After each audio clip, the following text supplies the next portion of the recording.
Bonsoir, bonjour, comme je le dis très souvent, tout dépend de l'heure à laquelle vous êtes en train de nous suivre.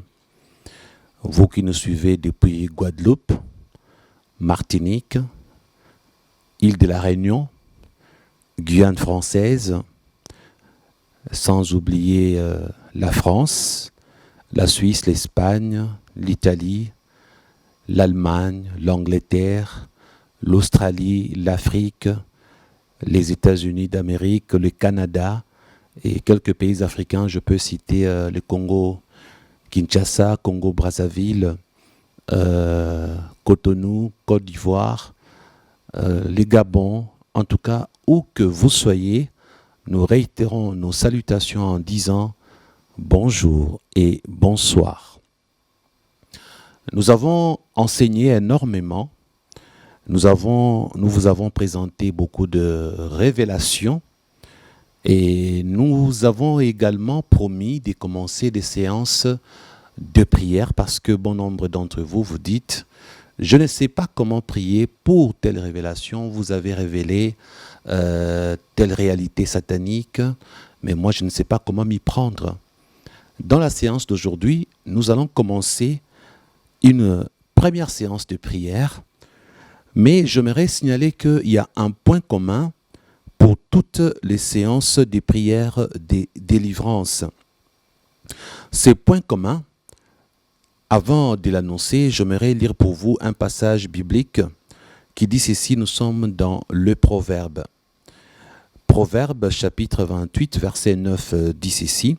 Si quelqu'un détourne l'oreille pour ne pas écouter la loi, sa prière même est une abomination.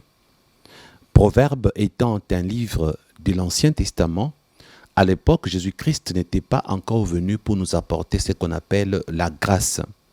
Avant Jésus-Christ, la parole de Dieu était représentée sous forme de la loi qui était accompagnée de plusieurs ordonnances.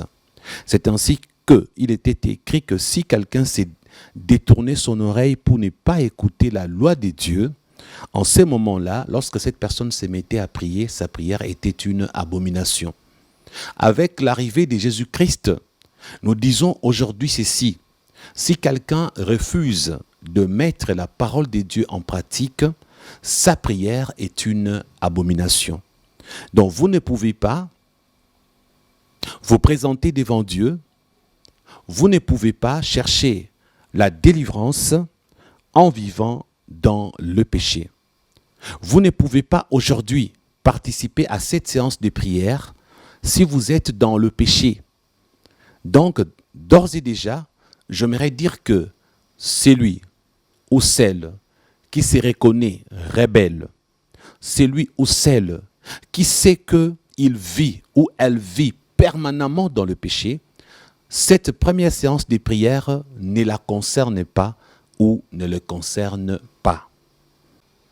Vous savez, comme je viens de le dire, je n'aimerais pas aller loin sans donner l'opportunité à vous, frères et sœurs. Vous qui avez compris que vous êtes spirituellement revendicable.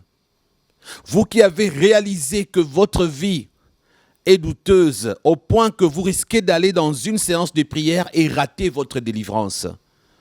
J'ai une bonne nouvelle parce qu'aujourd'hui, je ne suis plus là pour évoquer les problèmes, dénoncer sans donner la solution. Nous sommes dans une séance pratique, la séance des solutions. Vous savez, dans ma vie, j'ai connu de hauts et de bas. C'est vrai que je sors d'une enfance, déjà Jésus avait mis sa main sur moi, j'étais appelé à le servir, mais j'ai connu aussi des moments de faiblesse où certains péchés ont envahi ma vie et je me souviens que j'aimais tellement Jésus-Christ, alors je lui écrivais certaines prières. J'exprimais dans mon cœur, à l'intérieur, certaines prières qui montaient vers lui. Vous savez, la Bible dit « Chantez à l'Éternel des cantiques nouveaux ».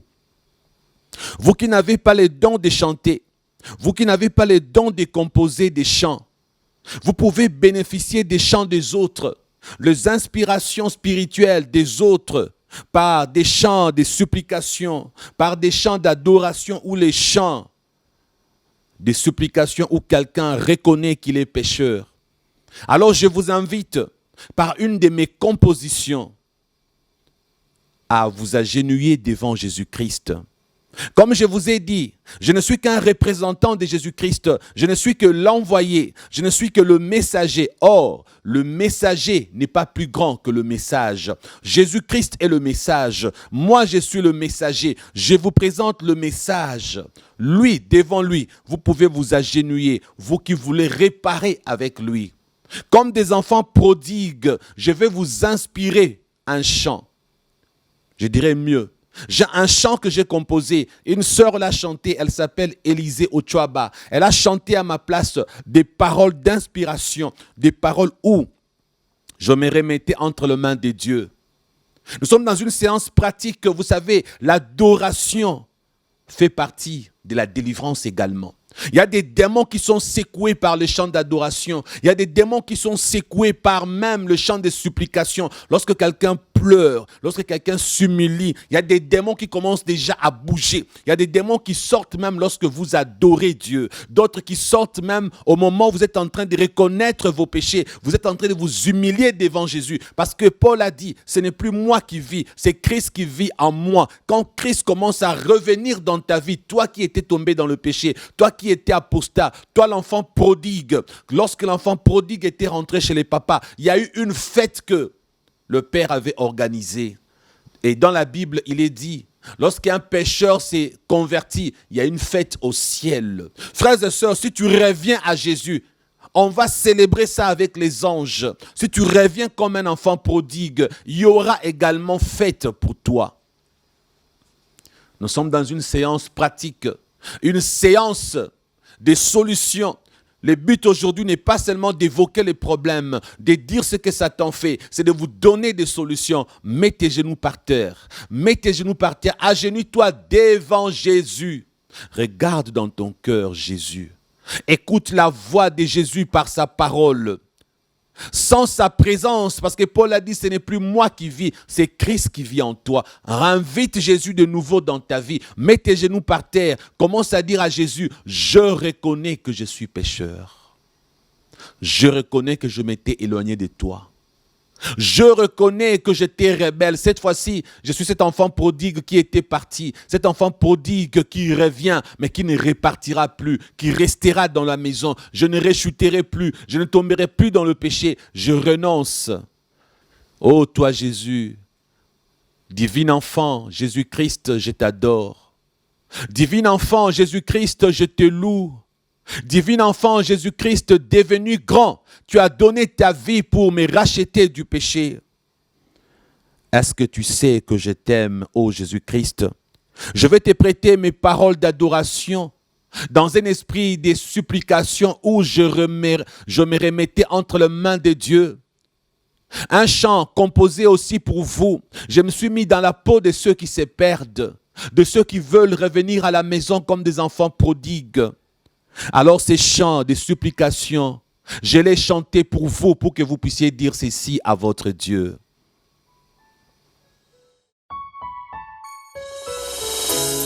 Divin enfant, Emmanuel, Dieu parmi les hommes.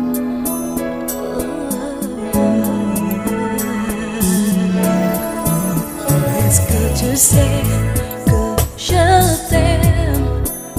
Toi le seul gardien de mon âme. Je suis de retour comme l'enfant prodigue. Accepte-moi malgré ma fugue.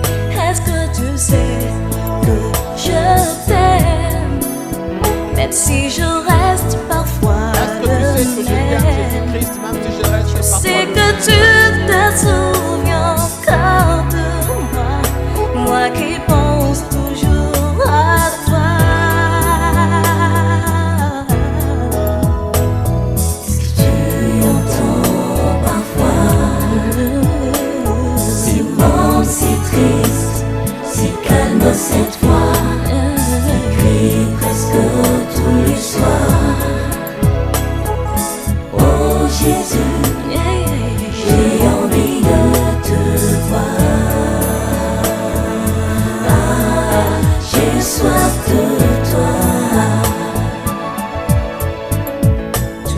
créer un chef-d'œuvre. Je suis l'œuvre d'un parfait orfèvre. Je sais que tu étais né à Bethléem pour sauver mon âme des flammes. Si tu entends parfois je soupire derrière ta présence, si triste comme une biche après les eaux, qui crie presque tous les soirs. Oh Jésus, j'ai envie de te voir. Ma vie te réclame. J'ai soif de toi.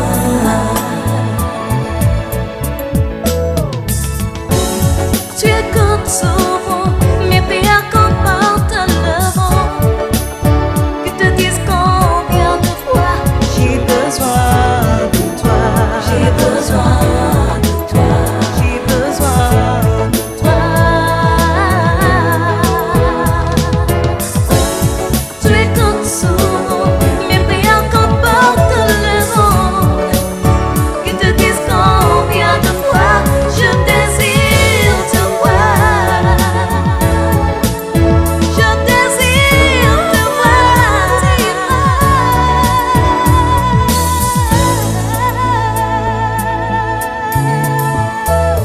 Divin enfant, devenu grand, Emmanuel, l'ami fidèle éternel, Emmanuel, immortel et Jésus-Christ.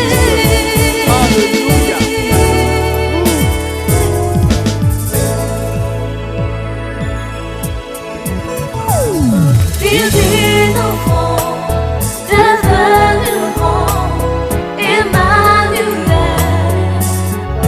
l'ami fidèle éternel, Emmanuel, immortel et Jésus-Christ.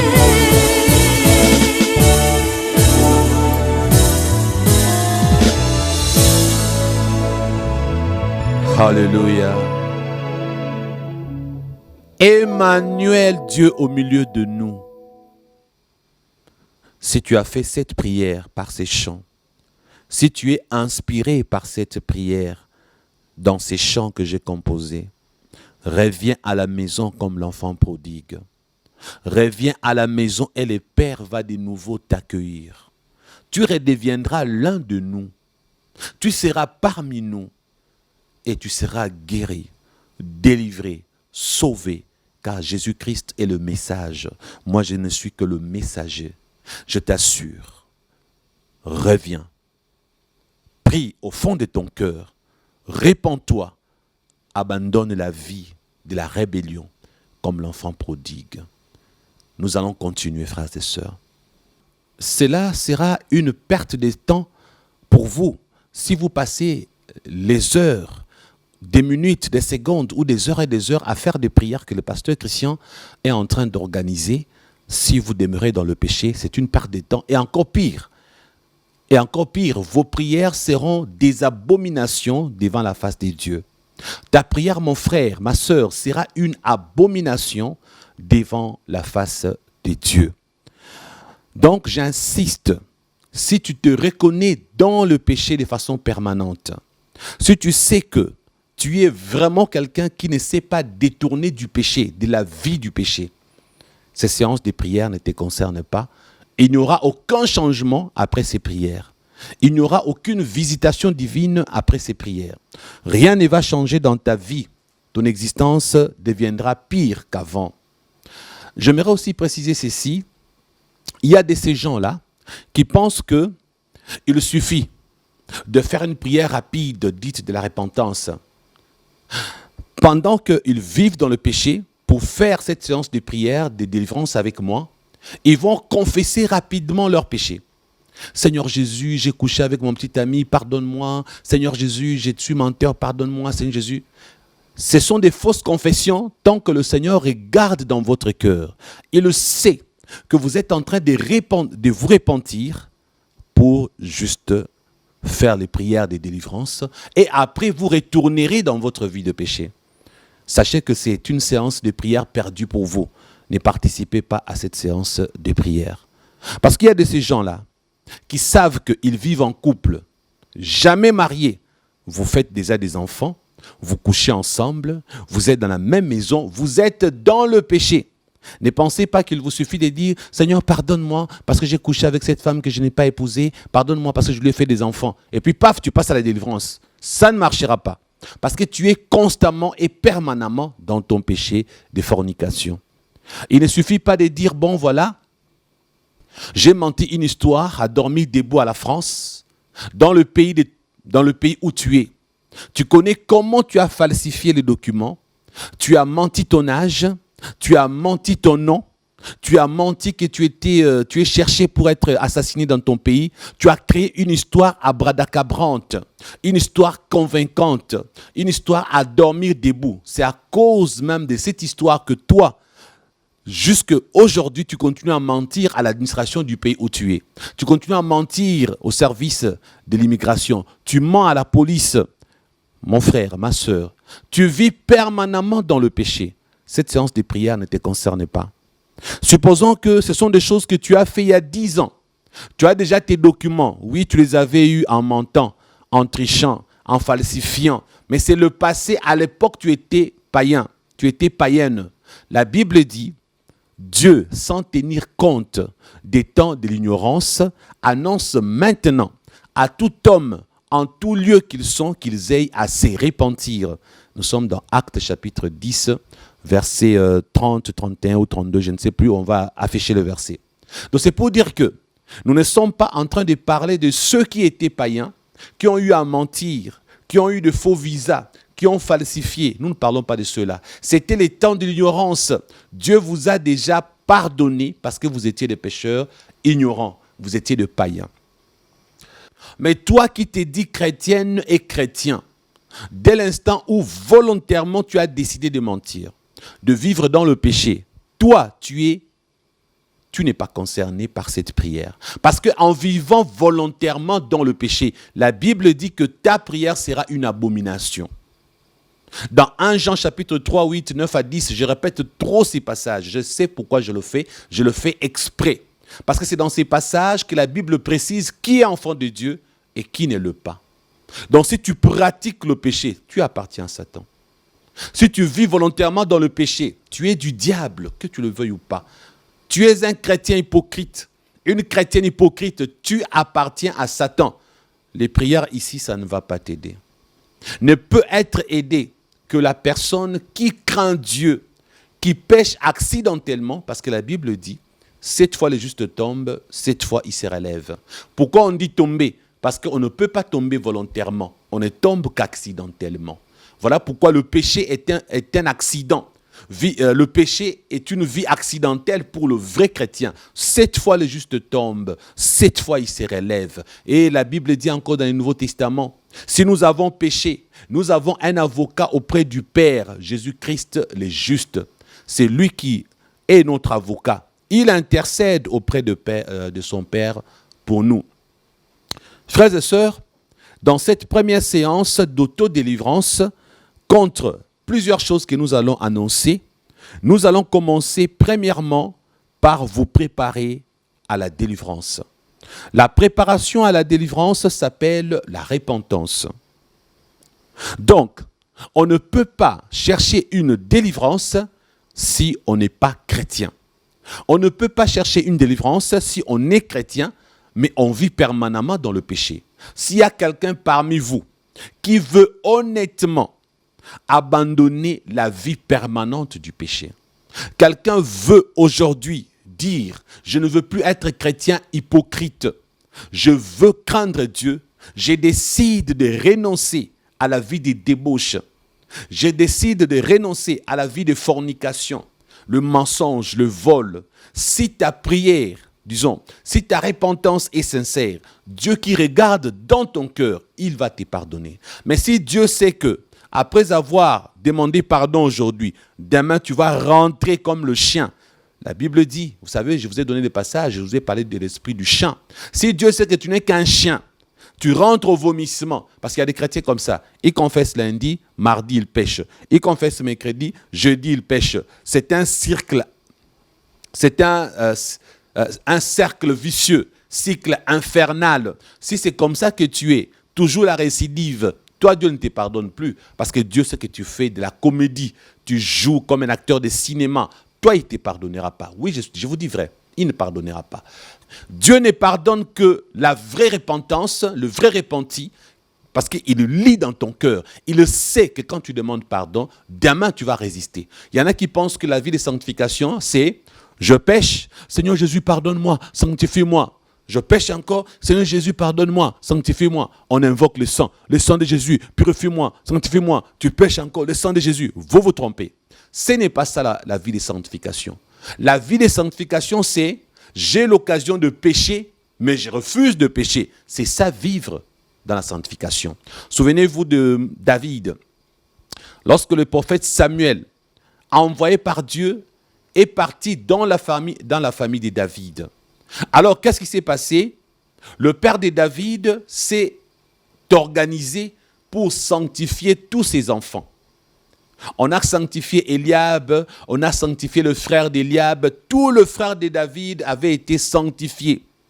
Pourquoi? Parce qu'on ne peut pas venir dans la présence de Dieu avec l'impureté, avec le péché. Dès que tu entres dans la présence de Dieu sale, impur, directement ta prière devient une abomination. Alors, on les a sanctifiés. Mais regardez bien, de tous les frères de David sanctifiés, Dieu n'avait choisi personne. Il y a eu un berger nommé David, le tout petit, que tout le monde avait oublié. Papa avait oublié son fils. Le frère avait oublié David. C'était une famille où David ne comptait pas. Parce que pour eux, ce n'était qu'un petit berger qui gardait le troupeau familial. Et si David gardait le troupeau, le brebis de son père, d'ailleurs c'était une sorte de commerce, donc toute cette famille ne vivait que de ces commerces-là. Donc ils s'est contentés de gagner leur pain quotidien par la sueur de David.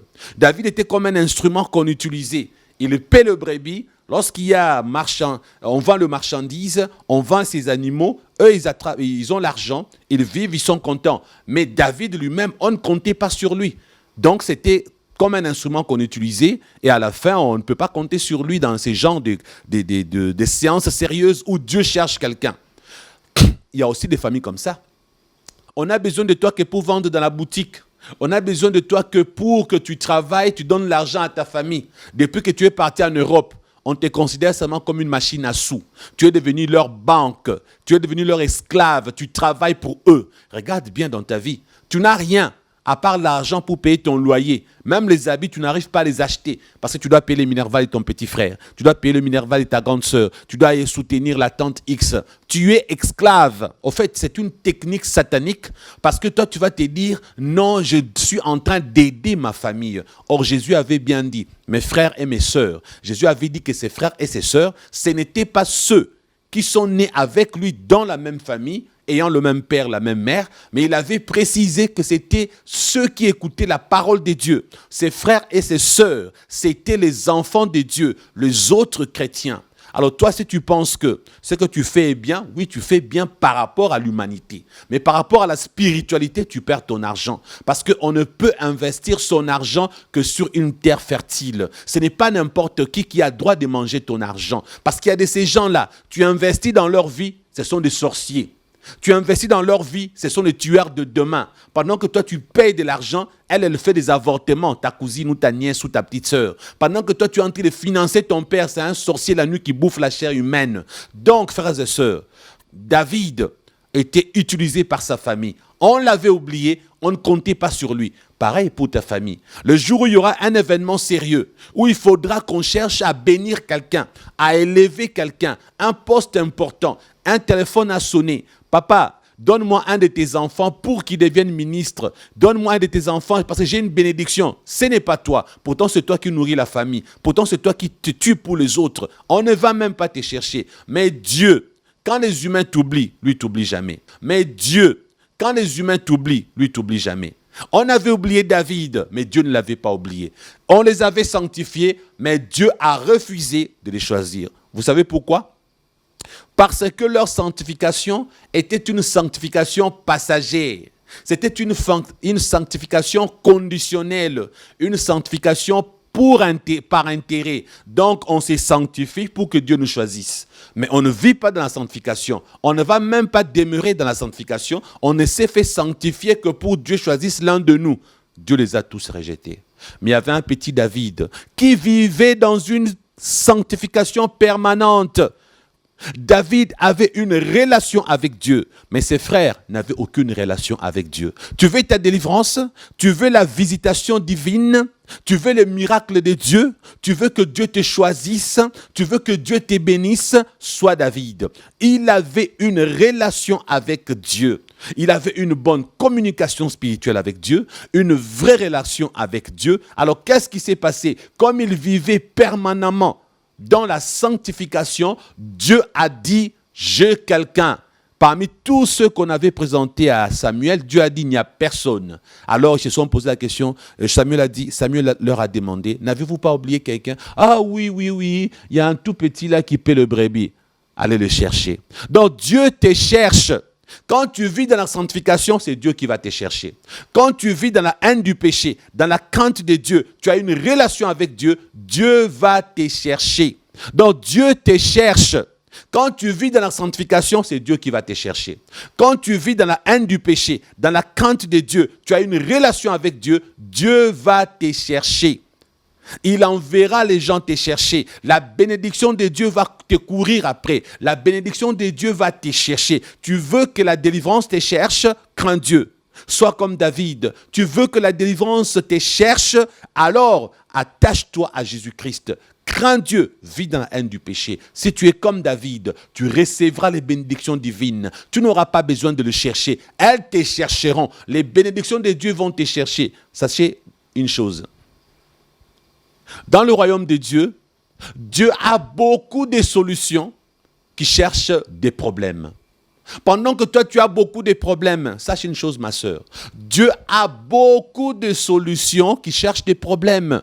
Alors, présente à Dieu tes problèmes, il va les échanger avec ses solutions. Veux-tu faire un échange avec Dieu?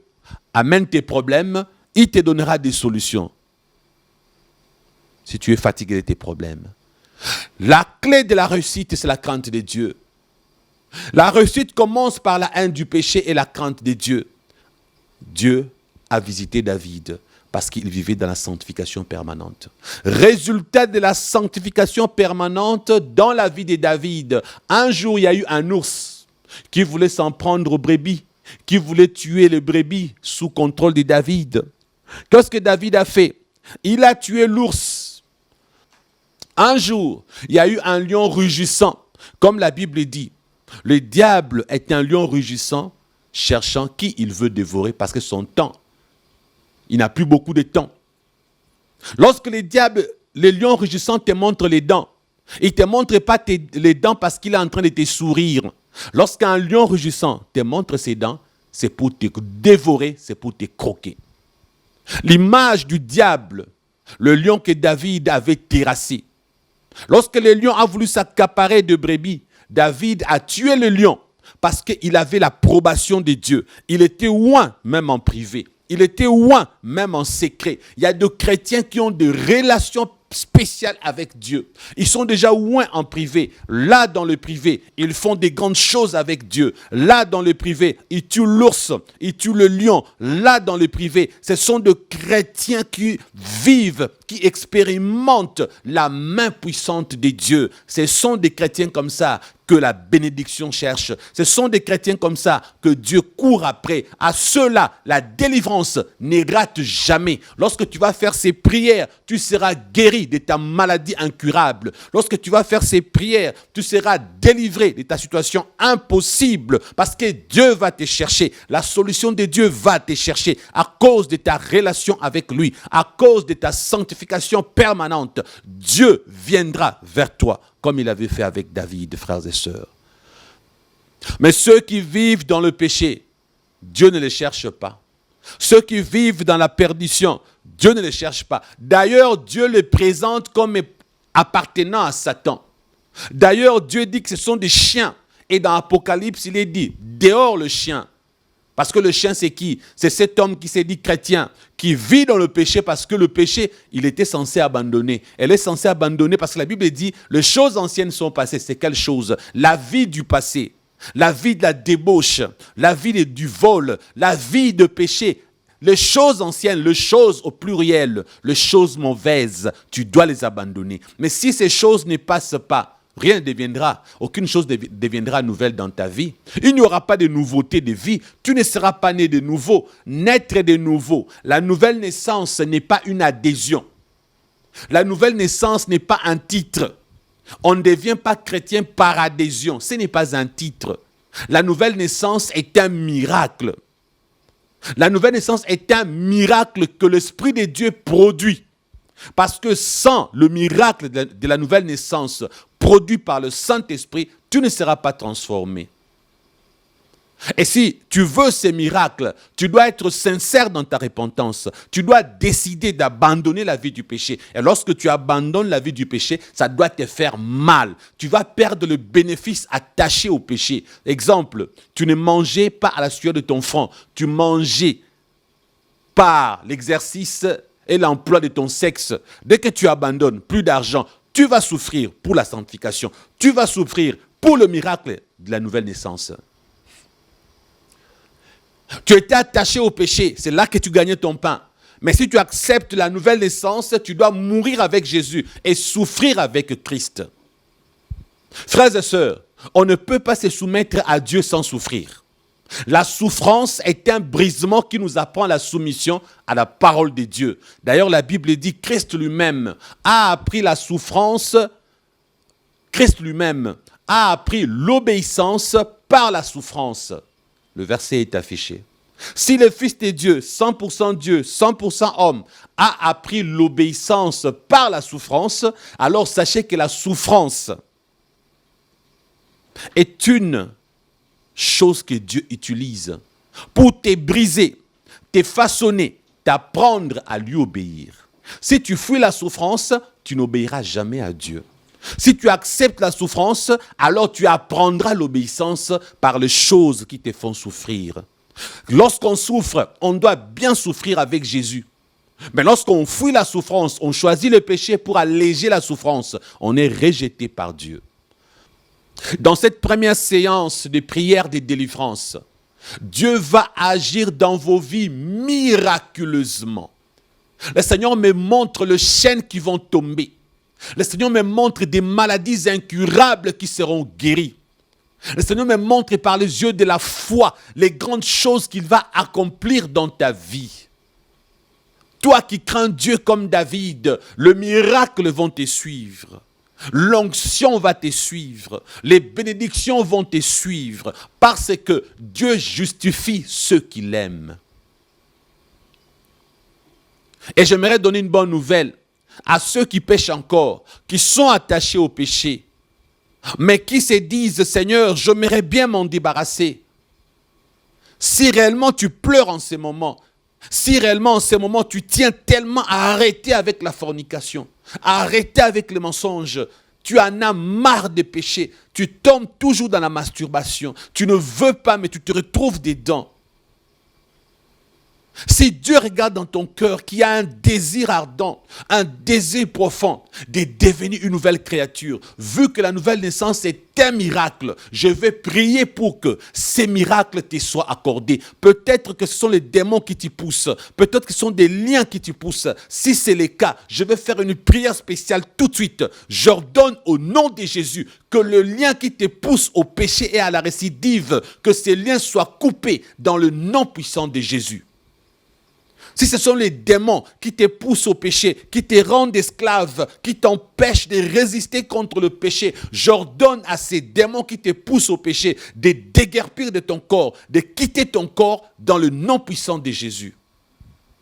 Toi qui as commencé à suivre cette première séance de délivrance avec les pasteurs chrétiens, si tu es en train de suivre cette séance sans avoir jeûné au préalable, je te conseille d'arrêter de suivre pour que tu ne rates pas la suite. Parce que la suite de cette séance ne sera puissante que si tu es en jeûne et prière. Parce que Jésus a clairement dit qu'il y a des démons qui résistent à des simples prières. Il avait appris à ses apôtres qu'il y a des démons qui ne sortent que par jeûne et prière. Si tu veux recevoir une spéciale délivrance, une délivrance spéciale par cette première séance de prière, tu dois jeûner. Et si tu es en train de suivre déjà sans avoir jeûné, interromps. Ne sois pas curieux de voir la suite. Ne sois pas curieuse de découvrir la suite. Interromps. Cherche un jour où tu vas jeûner. Minimum. Prends un jour à sec sans manger ni boire. 24 heures pleines. Mais je précise, je préfère vous recommander 2 jours. Premier jour à sec sans manger ni boire pendant 24 heures. Deuxième jour, vous prenez la bouillie le soir avant de dormir. Ça, c'est le minimum que je vous conseille. Mais si vous savez que dans votre vie, vous avez couché avec le marabout, vous avez flirté avec le monde des ténèbres, vous avez fait la sodomie, la fellation, vous avez fait des pratiques occultes, vous vous êtes sali par des péchés d'abomination, visite chez le marabout, les avortements multiples, la sodomie ici. Donc vous avez tellement flirté avec le monde des ténèbres, marabout à gauche, bref, vous êtes conscient et consciente que vous, en péchant, vous avez exagéré. À vous, je recommande 2 jours de jeûne à sec, sans boire ni manger pendant 2 jours. Ce n'est que le 3e jour que vous pouvez manger quelque chose. Pourquoi je recommande ainsi? Parce que les démons, quand ils viennent dans la vie de quelqu'un, ils viennent suivant une sorte de hiérarchie. Il y a une hiérarchie dans la possession démoniaque. Celui qui a fait l'avortement, le démon qui va entrer dans son corps, ce n'est pas le même démon que celui qui a couché avec un marabout. Celui qui a signé le pacte avec Satan. Les démons qui sont dans son corps, ce ne sont pas le même démon que ceux qui sont dans le corps de quelqu'un qui s'est fait sodomiser ou qui a fait la fellation. Alors, frères et sœurs, je recommande jeûne et prière pour la continuité de cette première séance de délivrance. Vous avez dit, pasteur Christian, vous avez révélé tellement des choses. Moi, je ne sais pas comment prier. Alors aujourd'hui, dans cette première séance, nous allons choisir quelques rubriques. Nous allons prier pour certaines réalités spirituelles. Nous allons commencer par la réalité spirituelle des doubles identités que nous avons évoquées. Ces gens qui, un jour dans leur existence, ils ont assisté à une cérémonie où dans son rêve, on l'a initié à la sorcellerie inconsciente, ou dans ton rêve, on t'a sacrifié à Satan, ou un jour on t'a remis de l'argent qui était le prix de ton âme, ou alors dans une cérémonie familiale, dans une cérémonie ancestrale, on t'a vendu au diable pour que tu ne mettes jamais au monde, pour que tu deviennes esclave de je ne sais quoi, pour que tu aies des maris de nuit, des femmes de nuit. Tu as une double identité. L'identité spirituelle, tu es sacrifié. Et qu'est-ce qui provoque? Et qu'est-ce qui se passe maintenant? Tu rêves toujours, malgré que tu es en France, aux États-Unis, je ne sais où, mais tu rêves toujours que tu es chez vous quand tu étais enfant. Parce que c'est chez vous à la maison, lorsque tu étais enfant, il y a eu des pratiques occultes qui ont été faites pour te sacrifier à Satan. Pourquoi tu rêves toujours un endroit précis? Parce que cet endroit-là, c'est à cet endroit-là que ton âme a été vendue à Satan. C'est à cet endroit-là qu'une séance satanique, une incantation avait été faite. Un sacrifice spirituel a été fait à cet endroit-là. Voilà pourquoi tu rêves toujours que tu es à cet endroit. Même si tu habites les États-Unis, là au Cameroun, tu te retrouves encore chez vous. Oui, quelque chose s'est passé chez vous. C'est ce qu'on appelle la double identité. Tu as double identité. Une identité spirituelle, managée, chapeautée par Satan, avec une identité naturelle, celle que tu as ici-bas sur la terre. Alors que l'identité spirituelle domine sur l'identité naturelle. Parce que ce qui est décidé dans le spirituel, c'est ça que tu vas vivre dans la vie quotidienne. Donc, tu es esclave dans le monde de Satan. La prière d'aujourd'hui, tu vas te débarrasser de cet esclavage. Tu vas te débarrasser de cette réalité spirituelle. Les rêves à répétition sont sacrificiels. Les rêves répétitifs sont sacrificiels. Toi qui avais raté l'enseignement, je t'explique ça rapidement.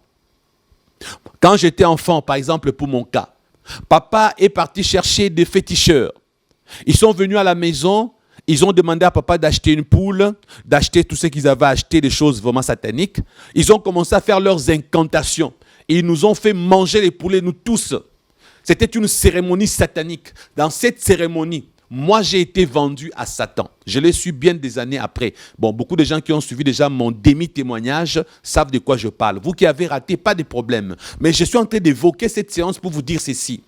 Dès l'instant où ce jour-là, le poulet, la poule a été sataniquement travaillée, des initiations ont été faites sur tous les enfants, moi y compris, avec papa et tout le monde, à partir de ces jours-là, des années après, alors que je grandissais, je rêvais excessivement. Je rêvais toujours que j'étais là-bas, dans cette même maison, dans ces lieux de mon enfance, là où j'étais très petit, là où la cérémonie avait eu lieu, là où les incantations avaient eu lieu. C'est alors le Seigneur qui m'a donné la révélation que je découvre. J'ai rêvé toujours que j'étais là, parce qu'à vrai dire, qu'est-ce qui s'est passé?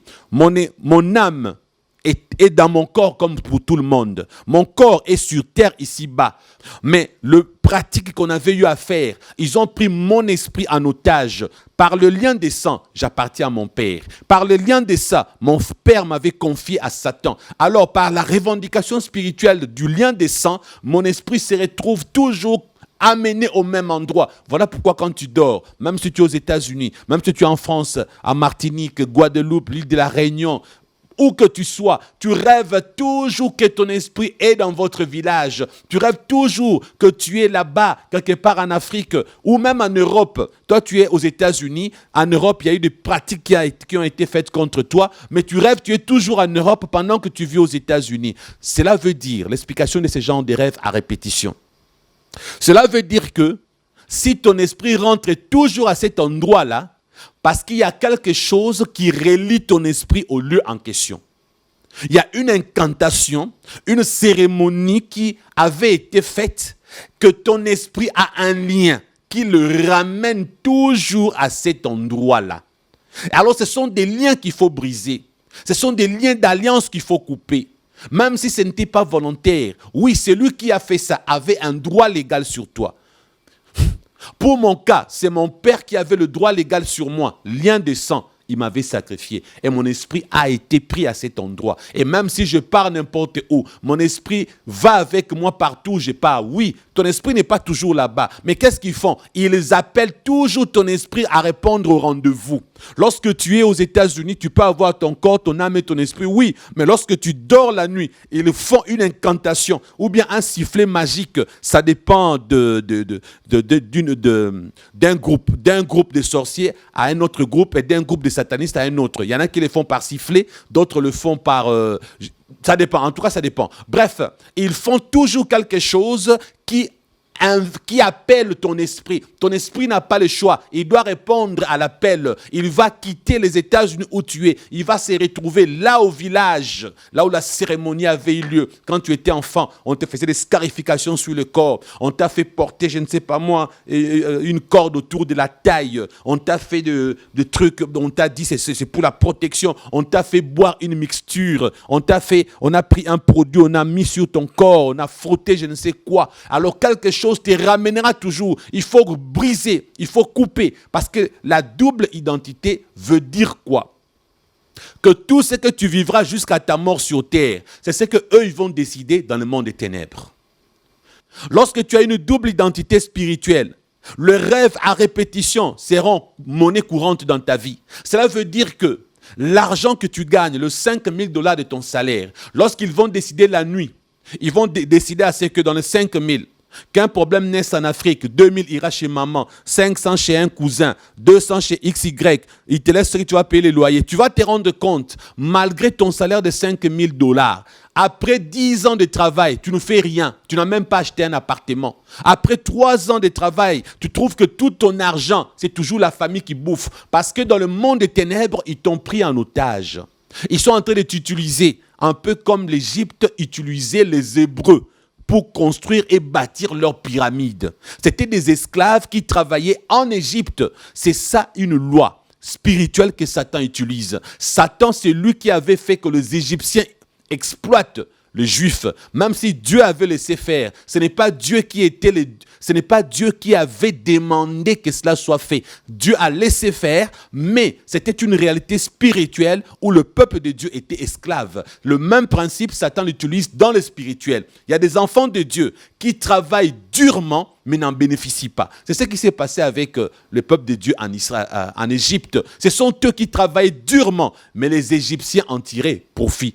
Ce sont eux qui bénéficiaient des durs labeurs des Hébreux. Et aujourd'hui, il y a des enfants de Dieu dans le spirituel, ce sont des esclaves hébreux. Ils sont au service des pharaons, au service de l'Égypte spirituelle. Tout ce que tu fais, la sueur de ton front, tu te retrouves que tu n'as rien parce que Égypte a tout pris. Le pharaon a tout pris. Je mets au pluriel parce que vous êtes nombreux. Frères et sœurs, tu dois quitter le rang d'être esclave travaillant dans les pyramides des Égyptiens. Tu dois quitter cette réalité spirituelle de ne dépendre que du monde des ténèbres. Regarde. Même lorsque tu n'es pas d'accord pour partager ton argent avec les gens de ta famille, mais tu es toujours obligé. Il y a une culpabilité qui naît dans ton cœur. Il y a une dette morale. Tu vas te dire, c'est ma mère qui avait vendu un terrain pour m'envoyer ici. C'est mon père qui avait fait X et Y. C'est tante qui avait cotisé. C'est X qui avait cotisé. D'ailleurs, si tu veux leur restituer leur argent, regarde bien. Tante avait mis 500. Papa avait mis $500. X avait mis $200. Si tu calcules bien, tu peux rembourser leur argent avec ton salaire d'un seul mois. Tu rembourses leur argent et désormais tu leur dis, je vous ai restitué vos contributions, je ne vous dois plus rien. Là où tu ne comprends pas, depuis que tu es en train de les aider, si tu remarques bien, ils ont déjà récupéré au-delà de leur investissement dans ta vie. Mais c'est spirituellement qu'ils t'ont pris comme esclave. C'est spirituellement qu'ils t'ont pris en otage. Tu es enfermé dans une bouteille. Tu es enfermé je ne sais pas où. Alors ton esprit est en otage. Tu ne reverras que le même endroit. Tu comprends ça? Et pour mon cas, lorsque j'ai eu la révélation que j'avais été sacrifié et s'ils n'ont pas pu me tuer, ils ont profité quand même de mon esprit pour me lancer certaines initiations à distance. Et le Seigneur me l'a révélé. Christian, regarde bien dans ta vie. Tu vois ça vient du lien qu'il y a encore entre toi et le monde des ténèbres. Tu rêves toujours que tu es au même endroit parce que le Seigneur m'avait donné une révélation claire avec précision. Et lorsque j'avais découvert cela, je n'ai pas tardé. J'ai automatiquement lancé un jeûne de prière et j'ai brisé. Et lorsque je fais cette prière-là, jusqu'aujourd'hui, mon esprit ne se retrouve plus jamais au même endroit. Alors je ne veux pas ces gens qui me disent, moi j'ai prié, mais ça continue. Moi j'ai jeûné, j'ai livré bataille, mais ça continue. Si ça continue, il y a quelque chose qui ne va pas avec toi. Si ça continue, tu as encore une dette spirituelle. Si ça continue, tu as encore une porte ouverte. Je sais de quoi je te parle. Moi j'ai expérimenté ça. J'ai prié pour ça une seule fois et j'ai vaincu jusqu'aujourd'hui. Je suis resté plus de 10 ans en train de rêver le même rêve à l'endroit de mon sacrifice. Mais lorsque j'ai fait la prière, cela a cessé immédiatement et automatiquement. Le miracle de Dieu ne rate jamais. Quand il y a miracle de Dieu, il y a résultat simultanément. Mais lorsque tu constates qu'après délivrance, tu rêves encore que tu es toujours au même endroit, soit le pasteur qui a prié pour toi, c'est un faux pasteur, ou c'est un sataniste, ou alors le pasteur n'a pas de problème, c'est toi le pécheur. C'est toi le menteur, c'est toi l'escroc, c'est toi qui as un problème spirituel qui ne tourne pas rond. Il y en a qui se posent des questions, mais quel problème spirituel j'ai? Je vais vous dire une chose. Il y a des gens qui ne pêchent pas, ou qui tombent dans le péché, mais qui ne sont pas dans les péchés permanents. Mais ces gens-là ont été mentis par les fausses révélations des faux pasteurs. Les révélations selon lesquelles ne payez pas les dîmes n'est pas biblique. La dîme n'est pas biblique, la dîme c'est une ancienne institution, c'est de la loi. Ils vous ont menti.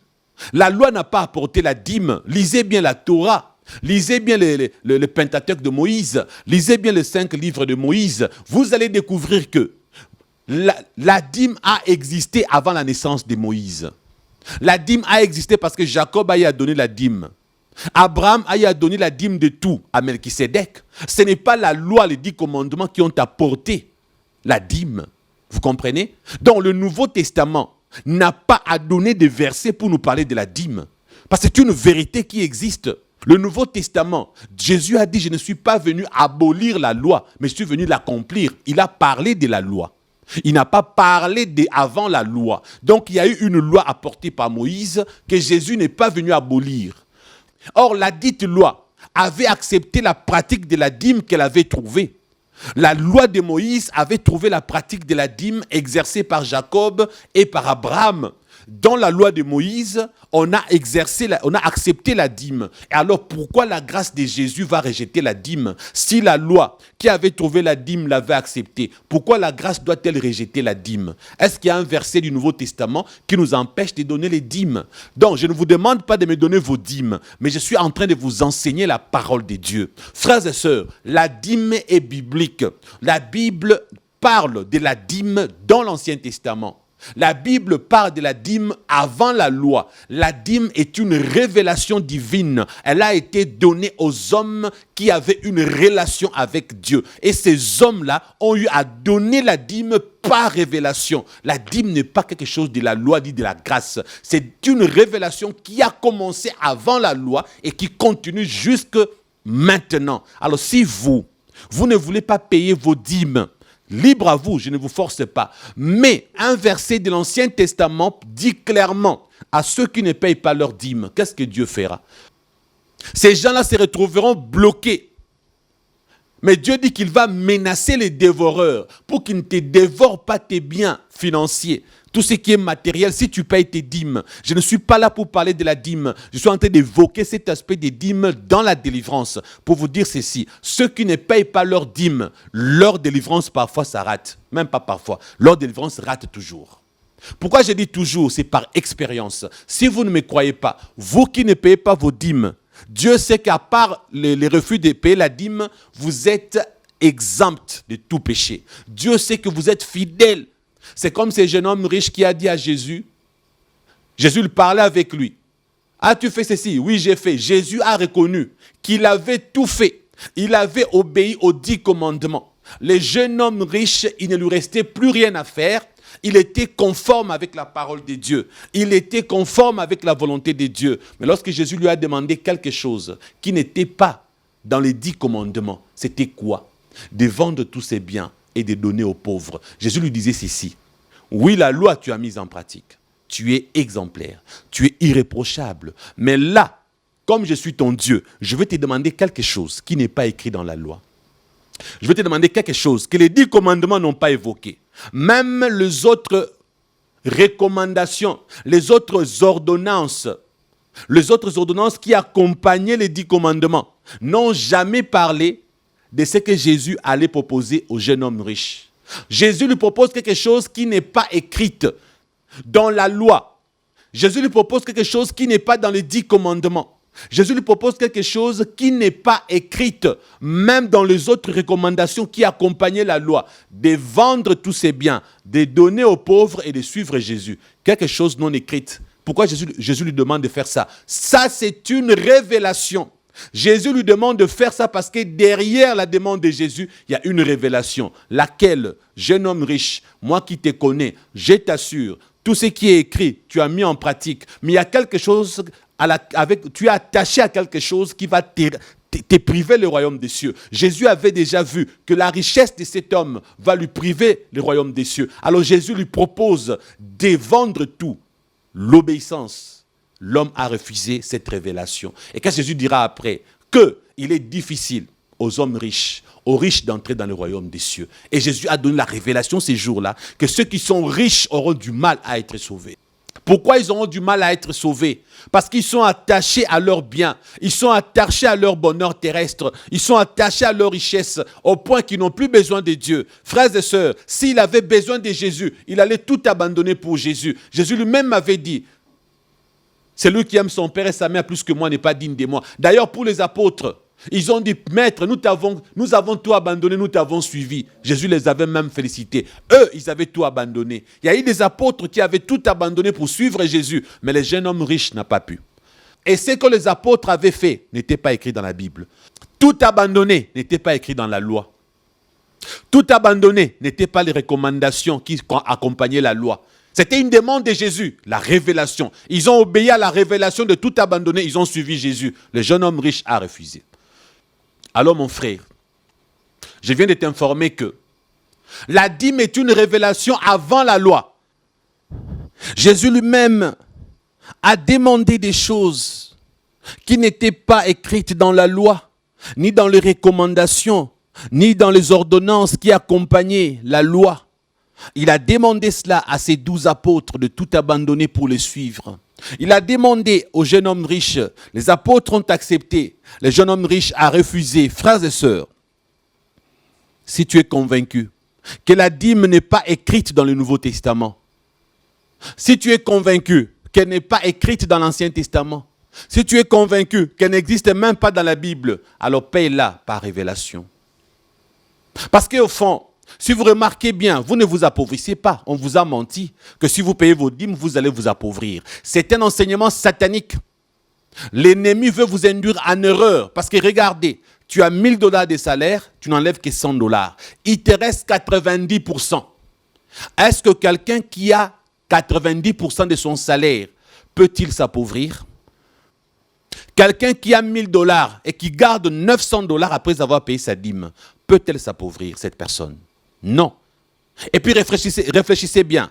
Vous savez, regardez bien, je vais vous expliquer un peu par des termes terre à terre, par des termes simples pour que vous compreniez c'est quoi la dîme. Regardez, vous faites le champ, vous êtes en train de s'aimer, vous avez des grains. Mettons le grain de maïs. Votre travail à vous, vous avez une grande plantation de maïs. Vous fournissez le maïs dans des grandes entreprises. Alors vous plantez, vous sémez le maïs, n'est-ce pas? Après avoir sémé le maïs, vous avez récolté des hectares et des hectares après la récolte. Qu'est-ce que vous faites? N'est-ce pas que vous enlevez une partie à s'aimer demain pour avoir encore d'autres maïs à la prochaine saison? Est-ce qu'après avoir tout récolté, vous allez tout vendre? Vous n'allez rien garder, une partie qu'on appelle le grain pour le planter. Est-ce que le grain de maïs que vous allez planter après, sont-ils différents des grains que vous allez vendre? Le grain de maïs à planter, sont-ils différents des grains de maïs à vendre? C'est le même maïs. Vous conserverez le grain de maïs pour le s'aimer encore, pour que demain après-demain, vous puissiez continuer votre business. Si vous n'enlevez pas, et puis regardez, vous avez récolté vos maïs, supposons que c'est 3 tonnes de maïs. Pour avoir les 3 tonnes de maïs, est-ce qu'il faut seulement, obligatoirement, planter 3 tonnes de maïs? Non. Pour avoir 3 tonnes de maïs, les scientifiques ont eu à calculer. Si tu prends par exemple 3000 kilos de maïs après récolte, ce qui donne le 3000 kilos de maïs après récolte, après les calculs des scientifiques, on a remarqué c'est à peu près 10% de ces grains-là. Autrement dit, si tu as 3000 kilos de maïs, pour avoir le 3000, il faut planter 300 kilos de maïs. C'est industriel. C'est comme quelqu'un qui a 100 kilos de maïs. Il peut planter 10 kilos de maïs pour avoir les 100 kilos. Faites vos recherches, vous allez découvrir. Demandez aux entreprises, même aux particuliers qui font de petits champs, qu'ils vous disent quelle quantité ils plantent avant d'avoir leurs semences, avant d'avoir leur récolte. Ils vont vous dire que c'est à peu près les 10%. Et il y a même des grains qui meurent sous la terre. Il y en a qui peuvent vous dire, moi, il m'arrive de planter 15%, mais 5% meurent. Il n'y a que les 10% qui sortent, qui donnent. Et puis après, quand je récolte, j'ai 10 fois plus que ça. C'est pour vous dire ceci, frères et sœurs. La dîme, c'est une révélation. Et la dîme est une réalité des semences. De la même manière, tu ne peux pas tout récolter, vendre ou tout manger, sinon demain tu crèveras de faim. Il faut garder une partie pour s'aimer. Or, la partie que tu gardes, quand tu vas l'enfouir sous la terre, cette partie doit mourir, doit périr avant de te donner l'arbre. La dîme doit périr. La dîme est une sémence qui doit mourir pour que demain cette dîme produise encore. Comme le grain de maïs que tu mets sous la terre, il doit d'abord mourir ces grains. Il meurt avant de donner l'arbre du maïs. Et l'arbre du maïs pourra avoir 3, comment on appelle encore ça? Ça peut avoir 3, j'ai oublié les termes, la boule là du maïs. Parfois c'est 3, 4. Et vous pouvez compter quand vous avez un grain de maïs qui donne 3-4 boules de maïs, là, j'ai oublié le terme.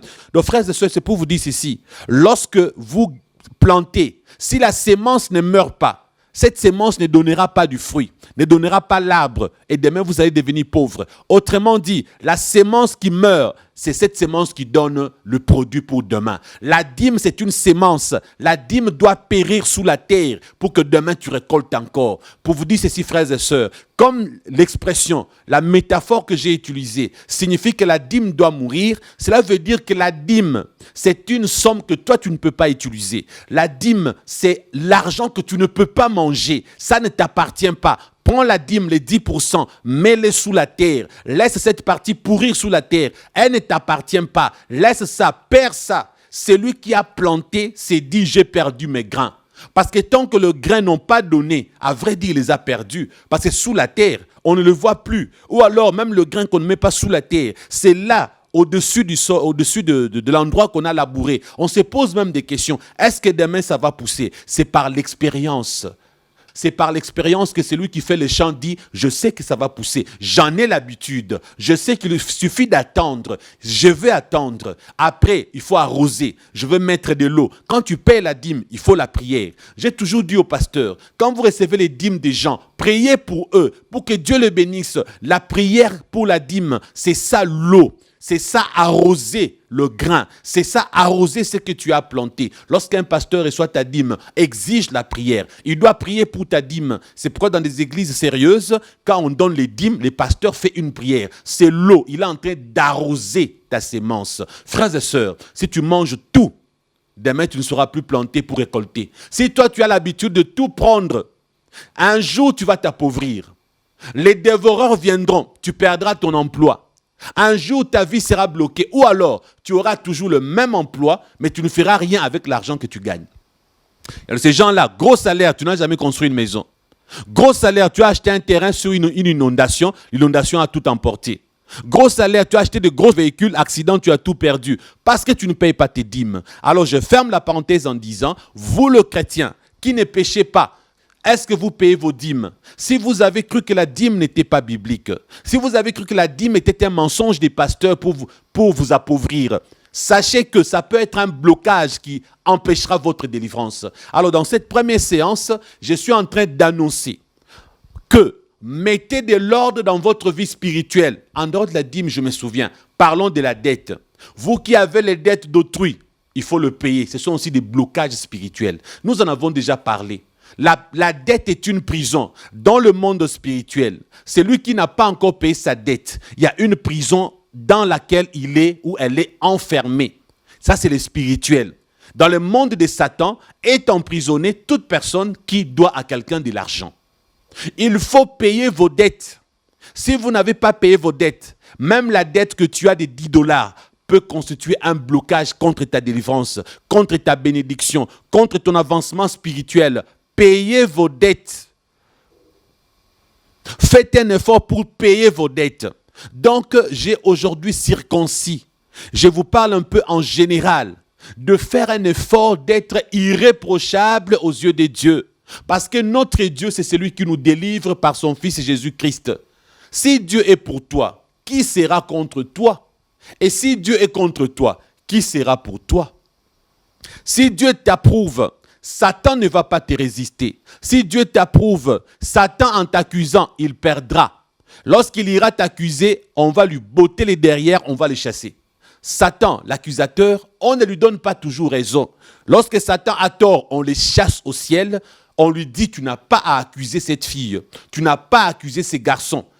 Frères et sœurs, cherche l'approbation de Dieu avant d'obtenir un miracle. Cherche l'approbation de Dieu avant d'obtenir une délivrance. Tu as besoin d'être en règle avec Dieu comme David. Je viens de me rappeler encore d'une autre réalité spirituelle que je dois vous partager avant de lire ces passages. Frères et sœurs, vous les messieurs, qui avez un jour violé des filles, tu as eu à violer ta sœur, tu as eu à violer ton petit frère. Il y a une maman qui avait violé son fils à l'âge de 10 ans. Les garçons avaient 10 ans, la maman l'a violé. Il y a une fille de 13 ans qui avait violé son petit frère de 4 ans. Je suis au courant de ça. Bref, je suis en train de dire des choses que je connais. Vous qui avez déjà violé, vous avez une dette. La dette de l'amour. Voilà ce que la Bible dit. La Bible dit ceci. Ne devez rien à personne si ce n'est de vous aimer. Donc la dette financière, il faut la payer si tu aimes ton prochain. Parce que ne fais pas à autrui ce que tu n'aimerais pas qu'on te fasse. De la même manière, tu l'as violé. Toi, tu ne peux pas vouloir qu'on te viole. Le viol, c'est un manque d'amour. Si tu aimais ta petite soeur, tu n'allais pas la violer. Si tu aimais la voisine, tu n'allais pas la violer. Le viol est un manque d'amour. C'est pour cette raison qu'il faut demander pardon. Si tu ne répares pas, beaucoup de gens pensent que lorsqu'ils ont péché, il suffit d'aller régler avec Dieu. Mais c'est faux. Jésus, il y a Pierre qui a posé une question à Jésus. Si mon frère pêche contre moi en une journée, combien de fois dois-je pardonner? C'est clair. Il s'agit ici de ton prochain. Le problème entre les hommes, ils doivent se résoudre entre les hommes. Voilà pourquoi la Bible dit également, si tu ne pardonnes pas aux autres, le Père Céleste ne te pardonnera pas non plus. Parce que Dieu a demandé qu'on puisse se demander pardon les uns les autres. Jésus a dit à Pierre, tu pardonneras 77 fois 7 fois. Donc, la Bible dit encore, comment peux-tu aimer Dieu que tu ne vois pas et haïr ton prochain? Comment toi tu veux aller te réconcilier avec Dieu, mais tu refuses de te réconcilier avec ton frère? Si tu es en conflit avec quelqu'un, tu n'iras pas au ciel. C'est un conflit qui va t'amener en enfer parce que c'est un péché. Mais il y a une nuance. La Bible dit également, soyez en paix avec tous si cela ne dépend que de vous. Il y a quelqu'un qui peut créer un conflit entre vous deux. C'est lui qui a commencé. C'est lui qui te crée des problèmes. C'est lui qui refuse de te saluer. Quand tu le salues, il ne te répond pas. Tu la salues, elle ne répond pas. Bon, tu t'es dit, comme il ne veut plus de mes salutations, elle ne veut plus de mes salutations, je vais commencer à l'éviter pour créer la paix. Oui, tu fais bien. Maintenant, s'il y a conflit, dans ces contextes, ces conflits ne dépendent pas de toi, ça dépend de lui ou d'elle. Voilà pourquoi la Bible dit, soyez en paix avec tous si cela ne dépend que de vous. J'aime la Bible. Elle est claire. Elle est précise, elle donne des détails, elle nous permet de vivre la vraie vie chrétienne. Mais si c'est toi qui as créé le problème, si c'est toi qui es la cause du conflit, tu dois créer la paix. Tu dois chercher la paix avec tous et la sanctification sans laquelle personne ne verra Dieu, personne ne verra le Seigneur. Souvenez-vous encore, à propos de la personne qui doit payer l'offrande, la Bible dit, si tu te souviens, que ton frère a un problème contre toi ou ta sœur, va d'abord régler avec ton prochain. Fais la paix là-bas, résous tes problèmes avant de venir payer ta dîme. Avant de venir payer ton offrande. L'offrande, c'est quoi? C'est un acte d'amour vis-à-vis du Seigneur. C'est un acte de relation qu'on a avec Dieu. Dieu te dit, ne sois pas en bonne relation avec moi, ne sois pas en bon terme avec moi, si tu n'es pas en bon terme avec un humain que tu vois face à face. Moi, Dieu, tu ne me vois pas. Va régler avec ton prochain. Voilà pourquoi il est écrit aussi, pardonne-nous nos offenses, comme nous pardonnons à ceux qui nous ont offensés. Donc, toi qui as violé quelqu'un, tu as péché. En plus, la Bible dit que la malédiction sans cause n'a point de fait. Mais la malédiction avec cause a de l'effet. Cette fille que tu as eu à violer, elle ne fait que te maudire. Elle te maudit jusqu'aujourd'hui. Or, la malédiction avec cause a de l'effet. Or, la malédiction dans la vie de quelqu'un, c'est une brèche. C'est une porte ouverte. C'est une invitation au démon. Quelqu'un qui t'a maudit, il n'a pas besoin d'être sorcier. Il n'a pas besoin d'être sataniste pour que le démon t'attaque. Il n'a pas besoin d'être sataniste pour que tu paies le prix dans le spirituel. La malédiction qu'il a prononcée contre toi est une invitation qui invite les démons. La malédiction qu'il a prononcée contre toi, c'est ça qui attire les démons. C'est Satan qui viendra à sa place te punir. Voilà pourquoi si tu as violé quelqu'un, il faut lui demander pardon. Oh pasteur, je n'ai plus son adresse, je n'ai plus son numéro, ça fait 20 ans en arrière. Si elle est déjà morte, demande pardon à Dieu, elle est déjà morte, Dieu te pardonnera. Mais si elle est en vie, cherche son numéro, appelle-la, demande pardon. Si tu as cherché, tu n'as pas trouvé, Dieu sait que tu n'as pas trouvé, Dieu te pardonnera. Mais si tu n'as fourni aucun effort pour demander pardon, Dieu connaît ton cœur. Les problèmes avec Dieu, il connaît nos cœurs. Il sait que c'est avec négligence que tu n'as pas voulu demander pardon. Tu veux te cacher derrière, je n'ai pas vu son numéro, je ne sais plus là où elle habite. Dieu connaît ton cœur. Tu ne peux pas mentir Dieu. Tu peux mentir les pasteurs chrétiens, mais pas Dieu. Mais si dans ton cœur, tu sais que tu as besoin de ça, fais la paix. évite les conflits. Tu as violé quelqu'un, demande pardon. Si tu n'as pas la force de lui dire ça au téléphone ou en face, écris à la personne. Il faut que la personne soit au courant que tu as demandé pardon. Si la personne ne te pardonne pas, tant pis pour la personne. Toi, tu as fait ta part. Dieu s'occupera de cette personne. Toi, tu peux continuer ta course. Donc, frères et sœurs, parfois les délivrances ratent à cause de ce que je viens de citer. Il y en a beaucoup. Il y a beaucoup de choses qui font rater une délivrance. Parce que nous autres, nous n'avons pas raté nos délivrances. Moi, pour les rêves répétitifs, qui sont sacrificiels, j'ai vaincu. J'ai vaincu jusqu'aujourd'hui. Et ce n'est pas fini. Je me suis retrouvé un jour avec des rêves à répétition pour la deuxième fois. Cette fois-ci, c'était des rêves à répétition, non pas sur l'endroit où mon père avait fait les sacrifices, mais c'était maintenant sur un endroit où une de mes tantes m'avait logé avec une grand-mère. Donc la grand-mère, où j'étais logé dans la villa de ma tante, était une sorcière. Je ne le savais pas. J'avais découvert ça après parce qu'elle-même l'avait avoué. Maintenant, je me suis retrouvé en train de rêver aussi que mon esprit s'est retrouvé toujours dans cette villa de ma tante Bitulux. Je me retrouvais toujours là-bas dans cette villa de ma tante. Je me dis, mais Seigneur, c'est quoi ces histoires? Je rêve, je suis là-bas. Je rêve toujours. Mes rêves à répétition, j'étais toujours là. J'ai dit au Seigneur, mais pourtant j'ai vaincu la première fois. C'était le lieu de mon enfance où papa m'avait sacrifié. Maintenant, c'est devenu l'endroit et le Seigneur m'a donné la révélation qui est tout à fait simple. Il m'a rappelé, donc vous savez, c'était perdu dans ma tête. Le Seigneur m'a rappelé non pas un rêve, non pas une vision, non pas un songe. Il m'a rappelé une réalité. Un jour, je dormais dans ma chambre. La grand-mère sorcière a quitté sa chambre et est venue me chercher pour m'annoncer qu'elle était sorcière. C'est pas fini. J'ai eu à l'attraper en train de parler seule. C'est pas fini. Elle faisait des incantations et des pratiques occultes devant nous les enfants. Elle le faisait pour nous informer qu'elle était sorcière.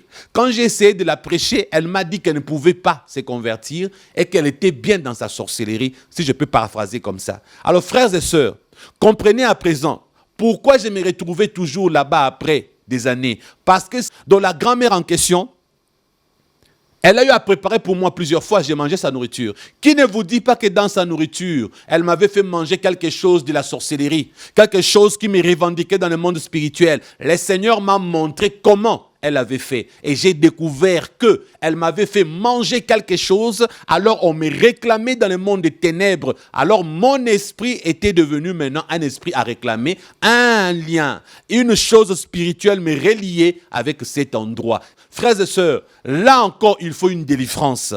Et je suis en train de vous informer, nous autres, quand nous prions pour notre propre délivrance, c'est tic-tac. J'ai pris aujourd'hui matin, la même nuit, ça disparaît jusqu'aujourd'hui. Il n'y a pas de récidive. Je suis là. Alors si nous vous parlons avec puissance, avec onction, avec force, avec assurance, parce que nous expérimentons les miracles de Dieu. Nous vivons l'onction de Dieu. Nous savons ce que nous vous enseignons et prêchons. Ne venez pas me dire ma délivrance a raté. Je veux te répondre que c'est de ta propre faute. Une délivrance qui rate, il y a quelque chose anguille sous roche. Il y a quelque chose qui est caché, qu'on doit découvrir. Parce que nous avons été délivrés. J'ai beaucoup de choses à vous témoigner me concernant. J'ai été délivré de beaucoup de choses parce qu'un enfant sacrifié par son père, livré à Satan, sacrifié à Satan à cause du lien de sang. Savez-vous ce que Satan a eu à faire dans ma vie? Savez-vous ce que Satan a eu à produire dans ces corps physiques que vous voyez? Satan a fait des choses énormes pour me détruire physiquement. Je vous en parlerai un jour. J'ai eu la délivrance sur tout le domaine où Satan m'avait détruit. J'ai eu la délivrance dans chaque partie de ma vie, dans chaque chose que Satan avait touché, dans chaque tissu de mon corps touché par Satan. J'ai eu des délivrances miraculeuses. Vous comprenez ça? Pour aujourd'hui, toi qui es en jeûne et prière, la première séance de délivrance d'aujourd'hui, nous allons détruire la double identité que tu as. Nous allons neutraliser le rêve à répétition. Nous allons détruire ça. Et j'aimerais aussi dans cette enveloppe de situations ajouter toutes les personnes qui sont tourmentées par les cauchemars. Même si ce n'est pas à répétition. Tu rêves beaucoup. Tu es beaucoup tourmenté dans le rêve. Nous allons aussi prier pour toi. Nous allons prier pour toi qui n'arrive pas à dormir. Il y a des gens qui m'ont dit, pasteur, j'ai peur de dormir quand la nuit arrive. J'ai peur de dormir quand il fait sombre. Parfois, j'attends le petit matin. Je préfère dormir la journée, mais la nuit, je n'arrive pas. Pour les cas que je viens d'annoncer, fermez vos yeux là où vous êtes. Je précise, soyez en jeûne. Vous ne l'êtes pas. Stoppez la vidéo. Cherchez le jour où vous allez jeûner. Reprenez la vidéo pour bénéficier de cette prière. Vous allez me dire, c'est une prière enregistrée. C'est une prière en différé. Frères et sœurs, laissez-moi vous poser une question. Qui est Jésus? Lorsque Jésus a parlé aux Juifs, en parlant d'Abraham, il leur a dit, avant qu'Abraham ne fût, moi je suis. Quelle erreur grammaticale! Parce que le français a trop de règles grammaticales. Jésus aurait dû dire, avant qu'Abraham ne fût, moi j'étais, dans le passé. Parce qu'un fut, c'est le verbe conjugué au passé. Abraham fut dans le passé. Donc avant qu'Abraham ne fût dans le passé, toi tu étais. Mais Jésus a dit je suis. Pourquoi? Parce que Jésus, on ne peut pas lui attribuer un verbe au passé. Jésus ne peut pas conjuguer un verbe du passé au passé. Parce que Jésus est. Il est dans le passé. Il est dans le présent et il est dans le futur. Il n'y a pas de verbe passé avec Jésus. Toi qui écoutes cette vidéo après 4 ans, toi qui suis cette vidéo après ma mort physique, alors que je suis parti au ciel, des années plus tard, pasteur Christian est parti, mais la prière ici est inspirée. La prière ici, c'est une œuvre divine. Jésus me l'a inspiré. Cette séance est spirituelle. Les Jésus là, qui était à l'époque où j'étais vivant en train de faire cette prière, il est toujours présent dans ton futur pendant que tu me suis. Alors que tu me suis 4 jours après, 1 mois après, la prière d'aujourd'hui a toujours de l'effet 3 jours après, 4 jours après. Parce que Jésus ne te dira pas, avant que Christian ne fût, moi j'étais. Jésus ne te dira pas, là où était Christian ces jours-là, j'étais avec lui. Jésus te dira, là où Christian était, en train de faire cette séance de prière, je suis avec lui. Il ne te dira pas j'étais avec lui. Il te dira je suis avec lui. Donc cette vidéo dans ton futur, c'est toujours au présent. Parce que Jésus te dira, crois en cette prière, participe, prie avec cet homme de Dieu. Parce que je suis là. C'est Jésus qui est là. Je vous ai toujours dit, c'est Jésus qui délivre. Je vous ai toujours dit, c'est Jésus qui sauve. Ce n'est pas les pasteurs chrétiens. Je suis différent des autres hommes de Dieu qui sont orgueilleux, qui vous disent que ce sont eux qui vous guérissent, ce sont eux qui vous délivrent, qui mettent leur identité avant celle de Christ, qui créent une sorte de fan club. Ils sont là adulés, adorés par des gens. Moi, je vous présente toujours Jésus. Oubliez ma personne. Accrochez-vous à Jésus. Si vous croyez en Jésus, c'est lui qui va vous délivrer aujourd'hui. C'est lui qui va vous guérir aujourd'hui. Et dans cette enveloppe, je vais ajouter une 3e catégorie. Première catégorie, nous prierons contre les rêves à répétition, la double identité. Nous prierons également pour des gens qui ont des cauchemars, des rêves, même s'ils ne sont pas répétitifs, mais des rêves sataniques qui les rendent esclaves. Nous allons aussi prier selon l'inspiration que Dieu me donne en ces moments. Je vais aussi prier pour toutes sortes de maladies sataniques. Tu souffres d'un sida satanique, d'une appendicite satanique, d'un cancer satanique, de corona satanique. Tout ce qui est satanique, ce sont les démons qui vous ont donné ces maladies. Nous allons déloger ces démons et vous trouverez la guérison physique dans votre corps. Alors je répète encore, si tu n'es pas en jeûne et prière, arrête, va jeûner et reviens en jeûne et prière pour bénéficier de l'onction, de la puissance qui va se dégager de cette prière. Alors vous qui êtes en jeûne et prière, fermez vos yeux. N'ouvrez plus vos yeux s'il vous plaît. Gardez vos yeux fermés. Vous allez prier avec moi. Moi, je vais prier pour vous et avec vous. Seigneur Jésus-Christ, en ces moments, je suis en train de présenter devant ton trône majestueux cet homme, cette femme, cette sœur, ces frères, ces petits garçons, ces vieillards, peu importe son âge, sa nationalité, son identité, peu importe son état. Oh Jésus, en ces moments, alors que Étienne, avant d'être lapidé, il avait vu là au ciel que tu étais debout à la droite de Dieu. Jésus-Christ, je t'invite à être debout pour leur situation. Je t'invite à être debout pour leurs problèmes. Jésus-Christ, s'il te plaît, papa, au nom de Jésus, oh Père Céleste, j'invite Jésus d'être debout devant son trône. Je dis, Jésus-Christ, sois debout devant ton trône pour leurs problèmes. Mets-toi debout comme tu avais fait avec Étienne avant qu'il ne soit lapidé. Tu t'étais mis debout pour lui dire, Étienne, indirectement, demande quelque chose, je vais le faire. Parce que le Jésus qui est assis, il est en repos. Le Jésus qui est debout, c'est le Jésus qui est debout pour intervenir en notre faveur. Nous avons la révélation de ces miracles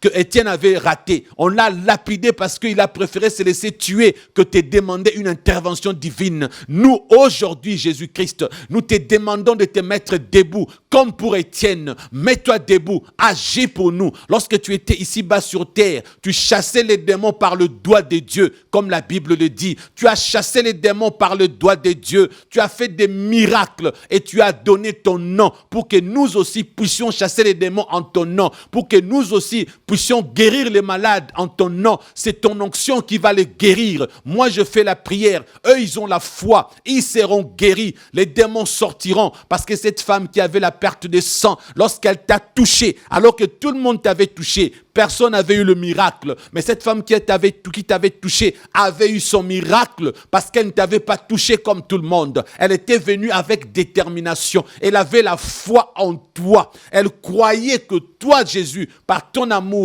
si elle croyait que tu pouvais la guérir, elle savait qu'en te touchant, elle recevra l'onction. Alors qu'est-ce que tu as dit? Ce n'est pas moi qui t'ai guéri, c'est ta foi qui t'a guéri. Sa foi l'avait guéri. Il y a une femme qui a la foi en ces moments, oh Jésus. Il y a un frère qui a la foi en ces moments, oh Jésus. Réponds à sa foi favorablement. Réponds à la foi de tous ceux qui suivent cette prière en ces moments. Réponds à leur foi, Jésus. Réponds à leur foi, Jésus. Alors que tu es debout, je te demande, s'il te plaît, Jésus, en ton nom puissant, Jésus, que les démons de maladie quittent leur corps. Au nom de Jésus, que les démons de maladie déguerpissent de leur vie. Au nom de Jésus, que les démons qui a donné le cancer déguerpissent. Au nom de Jésus, que les démons qui a donné coronavirus, dégage au nom de Jésus, que les démons des myomes, de toute autre maladie que je ne connais pas, que les démons de toute maladie que j'ignore, maladie auto-immune, peu importe le nom de cette maladie, que toute maladie satanique dégage, que toute maladie diabolique quitte leur corps par le don de guérison que tu m'as donné. Je donne la victoire par ton nom, Jésus, parce que c'est un don que tu m'as donné gratuitement et je donne gratuitement. Je n'ai plus l'offrande de personne. Je n'ai pris le don de personne. Tu m'as donné gratuitement, je donne gratuitement. Ma soeur soit guérie au nom de Jésus. Mon frère soit guéri au nom de Jésus. C'est gratuitement que tu reçois parce que ton Créateur en ces moments est en train de te guérir. Parce que Jésus-Christ qui a créé ton corps, qui a créé les tissus de ton corps, qui connaît chaque étape de ton corps, chaque partie, chaque morceau, chaque nerf, chaque tissu, toute chose qu'il connaît de ton corps, il connaît comment il t'avait créé. Il est en train d'intervenir sur ton corps physique en ce moment. Il est en train de te guérir miraculeusement. Que toute maladie provoquée par les démons disparaisse au nom de Jésus. Que toute maladie qui ne vient pas de la volonté de Dieu, qui n'est pas une maladie naturelle, qui est provoquée par les malédictions, une maladie provoquée par les démons, une maladie provoquée par le péché, dégage dans le nom puissant de Jésus. Que les démons de maladie quittent leur corps au nom de Jésus. Que les démons de maladie déguerpissent de leur vie au nom de Jésus. Que les démons qui a donné le cancer déguerpissent au nom de Jésus. Que les démons qui a donné coronavirus, dégage au nom de Jésus. Que les démons des myomes, de toute autre maladie que je ne connais pas, que les démons de toute maladie que j'ignore, maladie auto-immune, peu importe le nom de cette maladie, que toute maladie satanique dégage, que toute maladie diabolique quitte leur corps par le don de guérison que tu m'as donné. Je donne la victoire par ton nom, Jésus, parce que c'est un don que tu m'as donné gratuitement et je donne gratuitement. Je n'ai plus l'offrande de personne. Je n'ai pris le don de personne. Tu m'as donné gratuitement, je donne gratuitement. Ma sœur soit guérie au nom de Jésus. Mon frère soit guéri au nom de Jésus. C'est gratuitement que tu reçois parce que ton Créateur en ces moments est en train de te guérir. Parce que Jésus-Christ qui a créé ton corps,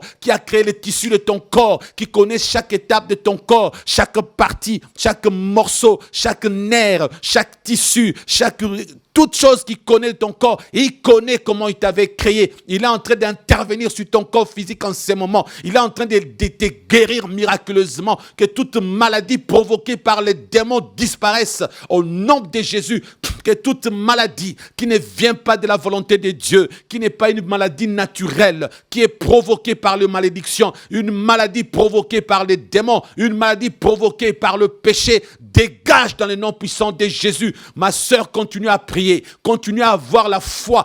Il y en a qui vont sentir des choses dans leur corps, d'autres vont peut-être tomber ou sentir le feu, je ne sais quoi. Peu importe ce que tu vas sentir, sache que Dieu est en train d'intervenir dans ton corps physique. Même toi qui ne sens rien, qu'on ne te trompe pas, qu'on ne te fasse pas croire, il faut que seulement tu sentes quelque chose. Si tu as la foi consiste à croire, pas à voir. Ferme tes yeux pendant que je suis en train de prier. Ne garde pas tes yeux ouverts. Concentre-toi dans la prière. Vois la présence de Dieu avec tes yeux spirituels. Sens la chaleur du Saint-Esprit en ces moments. Sens la présence de Jésus-Christ dans le nom puissant de Jésus. Lui le guérisseur, lui le réparateur des brèches, lui qui a conçu ton corps, il va remettre ton corps en place. Il va réparer chaque pièce abîmée de ton corps comme un véhicule.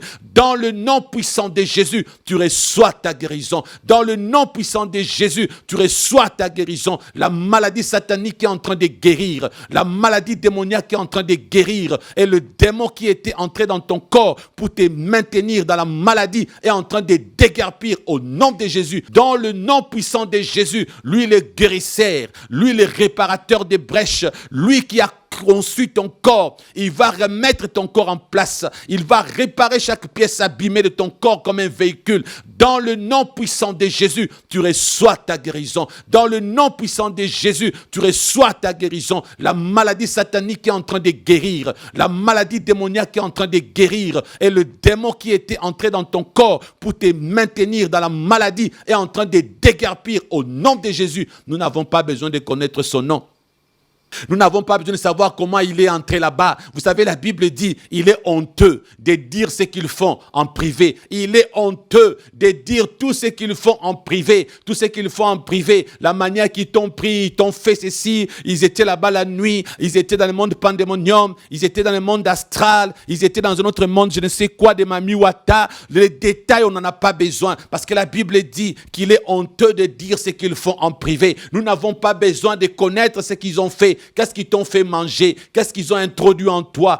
Comment ils ont fait? Ont-ils introduit quelque chose par ton rectum? Ont-ils introduit quelque chose par ton nez? Ont-ils introduit quelque chose par ton sexe? Qu'est-ce qu'ils ont fait? Nous nous en foutons. Comment tu avais rêvé ça? Nous nous en foutons. La Bible dit qu'il est honteux de dire en public ce qu'ils font en privé. Voilà pourquoi en ce moment, nous ne voulons pas connaître ce qu'ils ont fait en privé pour te détruire. Nous ne voulons pas connaître ce qu'ils ont fait en privé pour te rendre malade. Nous ne voulons pas connaître ce qu'ils ont fait en privé pour que tu aies des démons qui détruisent ton corps physique. Nous ordonnons à tout problème spirituel qui te rend malade de dégager de ta vie. Nous coupons tous les liens ancestraux. Nous coupons tous les liens de malédiction. Nous coupons tous les liens d'alliance. Nous coupons tout le lien qui a un nom que je ne connais pas. Nous neutralisons le tout au nom de Jésus. Ton corps sera et demeurera le temple du Saint-Esprit. Le temple du Saint-Esprit loge à l'intérieur le Saint-Esprit en personne. Nous ordonnons à tout problème spirituel qui te rend malade de dégager de ta vie. Nous coupons tous les liens ancestraux. Nous coupons tous les liens de malédiction. Nous coupons tous les liens d'alliance.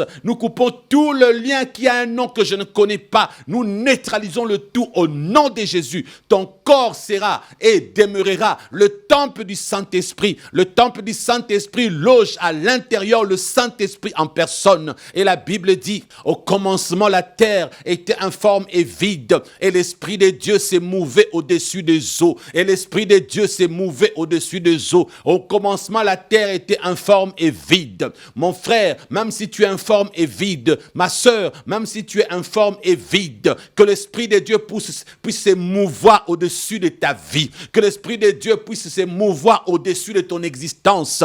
Parce que qu'est-ce qui s'est passé avec la terre? La terre qui était informe et vide, alors que l'Esprit de Dieu s'est mouvé au-dessus des eaux. Qu'est-ce que Dieu a fait? Dieu a pris sa parole. Dieu a dit, créons l'homme à notre image. Lorsqu'il a dit, créons l'homme à notre image, il parlait au pluriel à lui-même. Parce que Dieu, c'est le Père, le Fils et le Saint-Esprit. Parce que Dieu, il fait ce qu'il veut. Il est représenté en trois personnes. Il est représenté par lui-même, le Père. Il est représenté par son Fils Jésus. Il est représenté par le Saint-Esprit. Voilà pourquoi à la création, alors que la terre était informe et vide, l'Esprit de Dieu s'est mouvé au-dessus des eaux. Alors Dieu le Père dit, créons l'homme à notre image. Qu'est-ce qu'il a fait? Il a pris la parole qui personnifie Jésus. Il a pris sa parole qui est Jésus. Il a créé l'univers. Il a créé la terre. Il a créé les animaux. Il a créé l'homme et la femme. N'est-ce pas ce qui s'est passé? Comment a-t-il fait cela? Alors que l'Esprit de Dieu s'est mouvé au-dessus des eaux. L'Esprit de Dieu s'est associé à Dieu lui-même. L'Esprit de Dieu s'est associé à la parole qui est Jésus.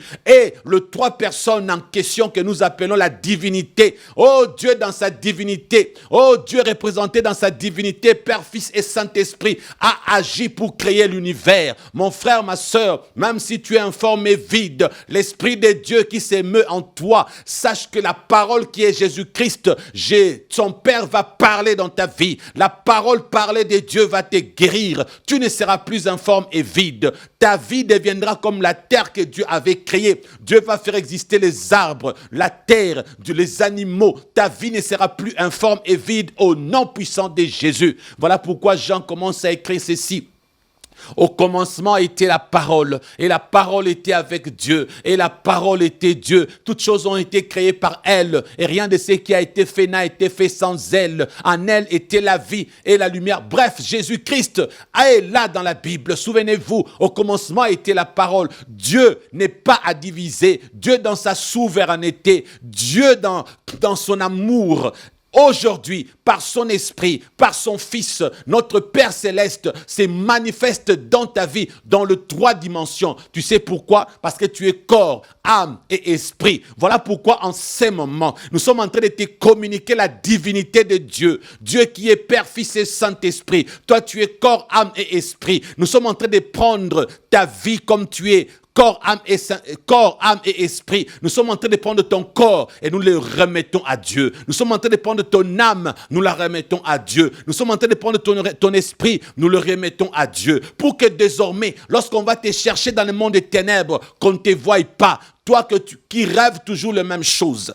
Toi que l'esprit est en esclavage quelque part, toi que l'esprit est au village, toi que l'esprit est enfermé dans une bouteille, toi que l'esprit est utilisé par le sorcier et le magicien. Par cette première séance de délivrance, nous sommes en train d'ordonner à ton corps, à ton âme et à ton esprit de demeurer entre les mains de Dieu. Toi qui étais informé vide, à l'intérieur tu n'avais même pas le Saint-Esprit, à l'intérieur tu n'avais même pas les armes de Dieu, à l'intérieur tu n'avais même pas les fruits de l'esprit, ni les choses que Dieu met dans celui qui lui appartient. À partir de maintenant, alors que tu as fait la prière de repentance, alors que tu as reconnu tes péchés, ta vie sera réhabilitée. Un miracle va se produire dans ton existence. Dieu va te remplir de son esprit. Dieu va créer des choses en toi. Il va mettre des dons spirituels. Désormais, tu lui appartiendras. Corps, âme et esprit. Nous interdisons à ton esprit de répondre à l'appel satanique au nom de Jésus. Nous interdisons à ton esprit d'écouter la voix des esprits sataniques au nom de Jésus. Nous ordonnons à ton esprit d'être libéré. Nous coupons les liens qui relient ton esprit avec le monde de Satan. Nous coupons les liens qui relient ton esprit avec le village. Nous coupons les liens qui te relient ton esprit avec le monde des ténèbres. Nous sommes en train de détruire tout ce que le diable a construit dans ta vie. Nous sommes en train d'anéantir tout ce que le diable a fait pour que ton esprit soit esclave. Toi que l'esprit est en esclavage quelque part. Toi que l'esprit est au village. Toi que l'esprit est enfermé dans une bouteille. Toi que l'esprit est utilisé par le sorcier et le magicien. Par cette première séance de délivrance, nous sommes en train d'ordonner à ton corps, à ton âme et à ton esprit de demeurer entre les mains de Dieu. Toi qui étais informé vide, à l'intérieur tu n'avais même pas le Saint-Esprit, à l'intérieur tu n'avais même pas les armes de Dieu, à l'intérieur tu n'avais même pas les fruits de l'esprit, ni les choses que Dieu met dans celui qui lui appartient. À partir de maintenant, alors que tu as fait la prière de repentance, alors que tu as reconnu tes péchés, ta vie sera réhabilitée. Un miracle va se produire dans ton existence. Dieu va te remplir de son esprit. Dieu va créer des choses en toi. Il va mettre des dons spirituels. Désormais, tu lui appartiendras. Corps, âme et esprit. Nous interdisons à ton esprit de répondre à l'appel satanique au nom de Jésus. Nous interdisons à ton esprit d'écouter la voix des esprits sataniques au nom de Jésus. Nous ordonnons à ton esprit d'être libéré. Nous coupons les liens qui relient ton esprit avec le monde de Satan. Nous coupons les liens qui relient ton esprit avec le village. Nous coupons les liens qui relient ton esprit avec le monde des ténèbres. Nous sommes en train de détruire tout ce que le diable a construit dans ta vie. Nous sommes en train d'anéantir tout ce que le diable a fait pour que ton esprit soit esclave.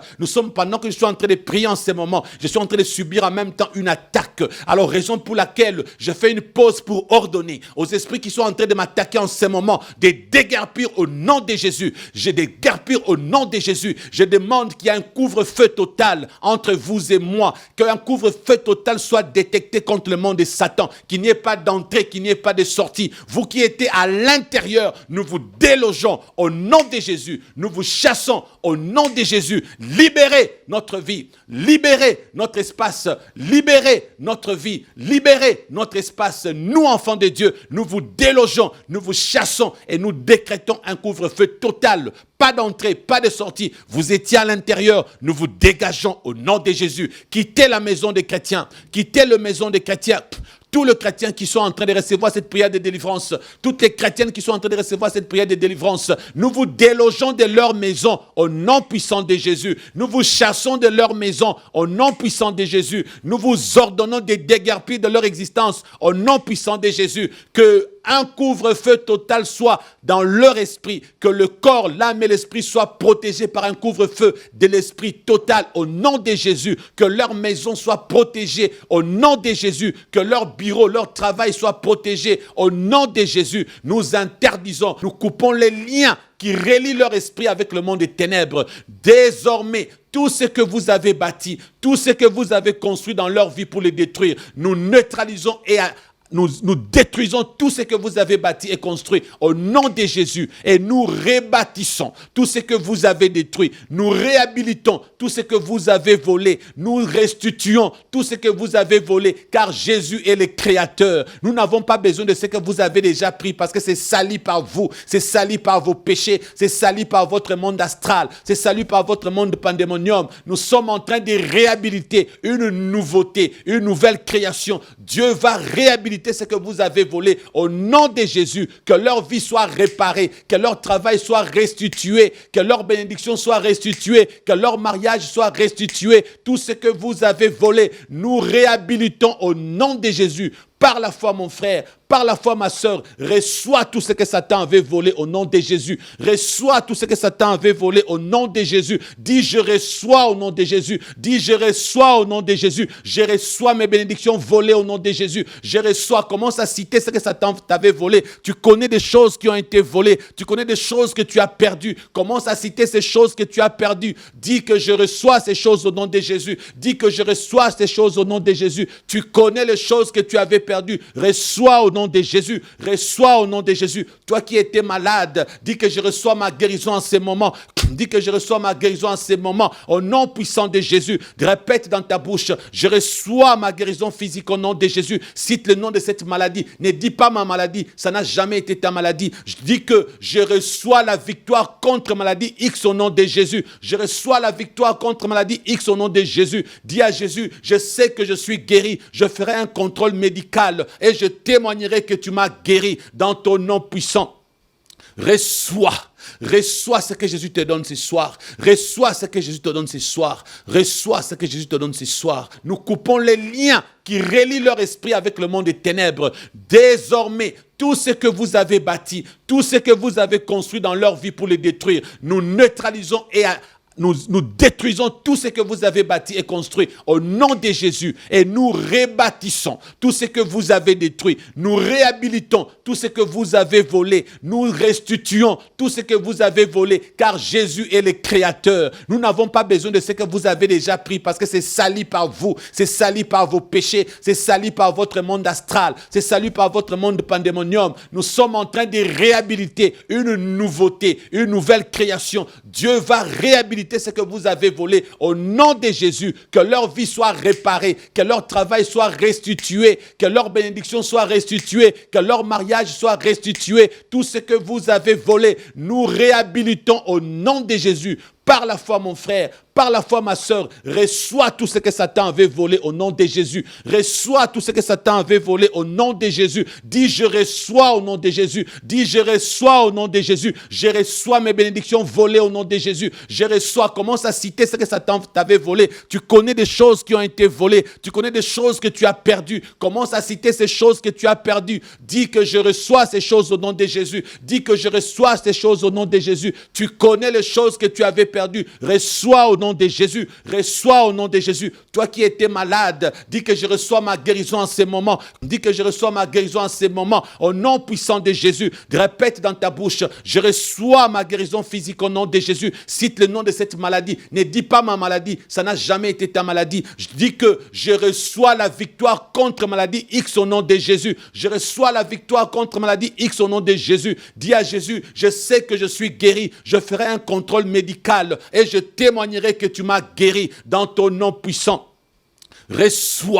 Reçois ce que Jésus te donne ce soir. Reçois ce que Jésus te donne ce soir. Reçois ce que Jésus te donne ce soir. Reçois. Et toi qui rêves des rêves sataniques, toi qui rêves, tu te poses des questions, mais qu'est-ce que je rêve là? Tu rêves des choses qui manquent de sens. Tu rêves des choses horribles. Tu rêves des choses indicibles. Tu rêves des choses innommables. Tu rêves des choses qui sont burques. Tu ne sais pas qu'est-ce que tu rêves. Toujours tourmenté dans les rêves. Toujours tourmenté lorsque tu dors. Tu as peur de dormir. Tu ne sais pas sur quel sang t'es voué. Tes rêves sont inexpliqués et inexplicables. Quand tu appelles les pasteurs, ils n'arrivent pas à t'expliquer tes rêves. Tu essayes de chercher le sens et les significations. La Bible dit, il est honteux de dire ce qu'ils font en privé. Frères et sœurs, la Bible dit qu'il y a beaucoup de vanité dans le rêve. Ne cherche pas toujours à connaître les significations.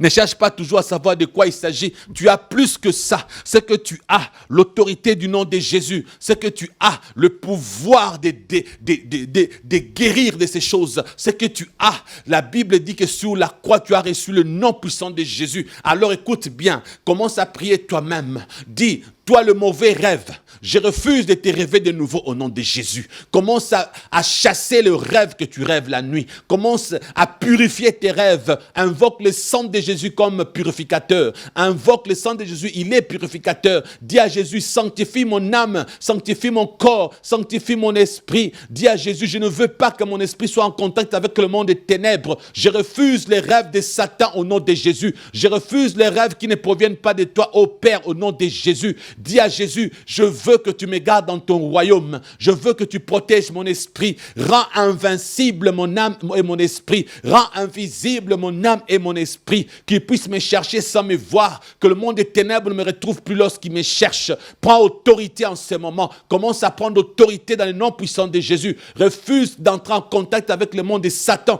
Au nom de Jésus, dis à Dieu, tu aimerais seulement avoir de sa part le songe qui vient de lui, les visions qui viennent de lui. Dis à Jésus, tu refuses que ton esprit entre en contact avec le monde des ténèbres, à moins que cela ne vienne de lui. Parce que Jésus, parfois, il peut permettre que tu voies le monde des ténèbres parce qu'il a un message à te faire passer. Même si ça va te faire peur, il va te protéger. Dis à Jésus que chaque fois que ton esprit dort, que le monde des ténèbres soit interdit à ton esprit au nom de Jésus, sauf avec sa permission. Commence à prendre autorité contre tes rêves. Nomme tes rêves. Commence à nommer tes rêves et commence à prendre autorité. Commence à dire, je ne veux plus de ce genre de rêves de masturbation la nuit quand je dors. Dis, je ne veux plus de ce genre de rêves de mari de nuit, femme de nuit quand je dors. Dis, je ne veux plus de ces rêves de ceci ou de cela quand je dors. Commence à parler à ton Dieu. Commence à parler à ton Dieu. Commence à parler à ton Dieu. Dis-lui, tout ce que j'ai demandé par la foi, je sais que j'ai reçu. Tout ce que j'ai demandé par la foi, je sais que j'ai reçu. La prière du pasteur Christian, je crois en cette prière au nom de Jésus. Dis à Jésus que tu as cru en cette prière.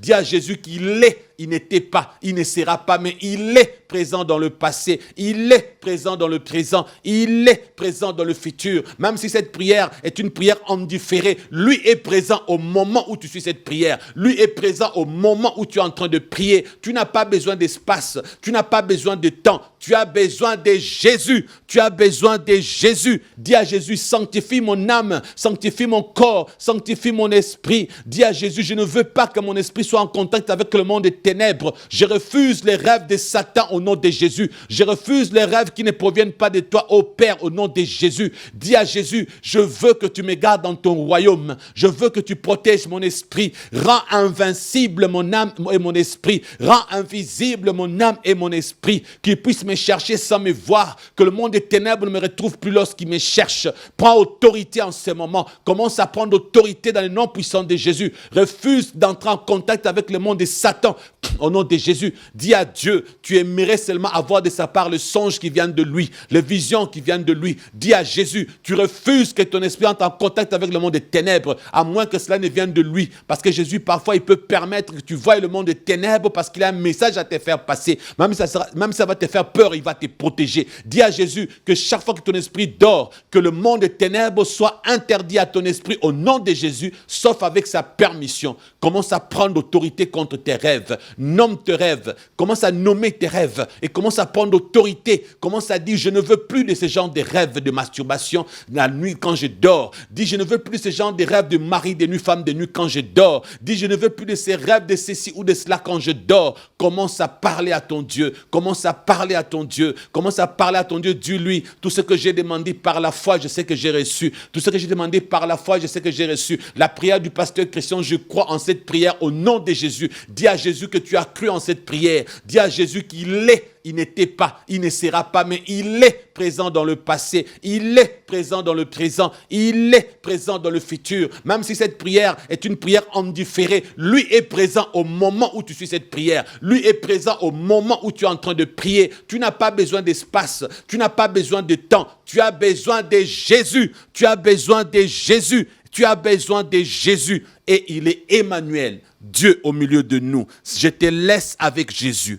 Continue à prier. Laisse-toi être poussé par l'Esprit de Dieu. Continue à prier. Sois poussé par l'Esprit de Dieu. Et termine cette séance de prière lorsque l'Esprit te demandera d'arrêter. L'Esprit va mettre des paroles dans ton cœur. L'Esprit de Dieu va t'inspirer des paroles pour encore prier davantage. Tu vas continuer à prier jusqu'à fatiguer. Tu vas continuer à prier sans te lasser. Prier sans cesse. Tu vas continuer à prier pour d'autres choses. Moi, je te quitte aujourd'hui par cette séance. Je vous retrouve prochainement et je vous laisse en prière dans le nom puissant de Jésus-Christ.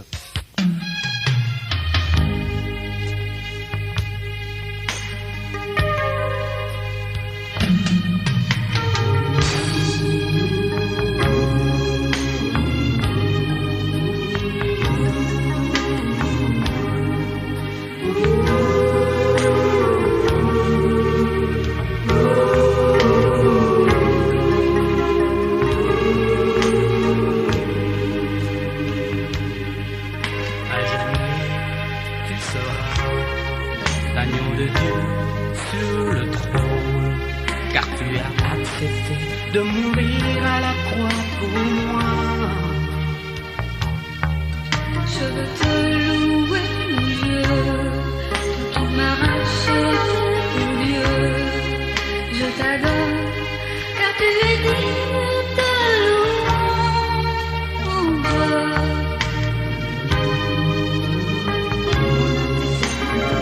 âme, Oui, je t'adore. Mon âme te loue.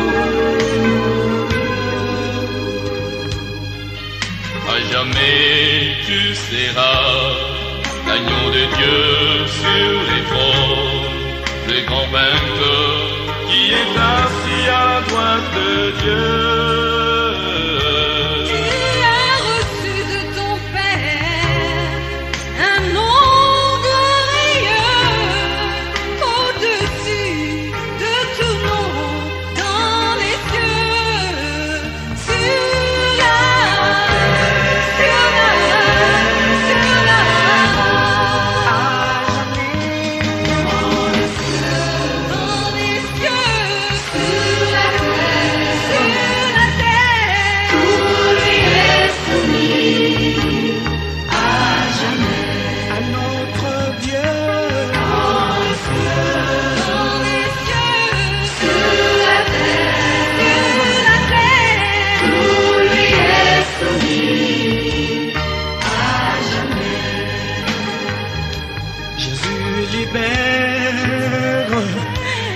Jésus guérit. Il peut le faire pour toi aussi. Par sa puissance, par sa présence, il peut te toucher de la voix. À jamais. Dans les cieux, sur la terre, est soumis à jamais. À notre Dieu. Dans les cieux, sur la terre, est soumis à jamais. Jésus roi, Jésus le Seigneur, qui est couronné pour l'éternité. Oh, par sa grâce, par sa grâce, par sa force, il peut t'enlever de la mort et du péché à jamais. Dans les cieux, sur la terre, est soumis à jamais. Dans les cieux, sur la terre, est soumis à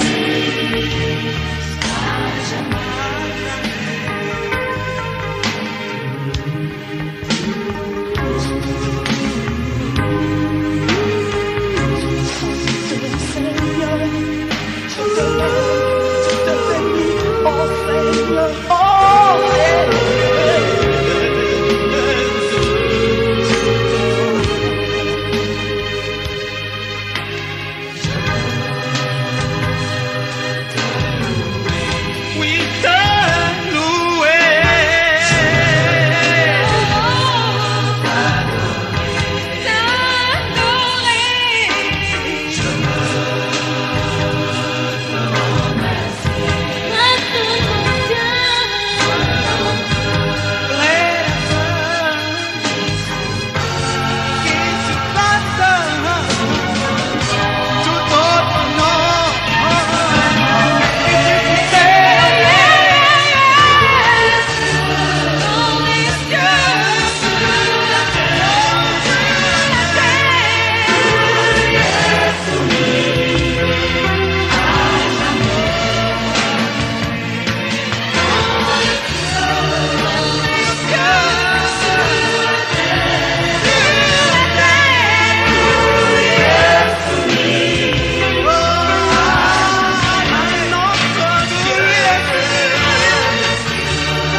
Je veux t'adorer, mon Dieu. Je veux te bénir, mon roi. Sois loué, sois béni. À toi soit la gloire, agneau de Dieu. Gloire à ton nom. Je veux te magnifier.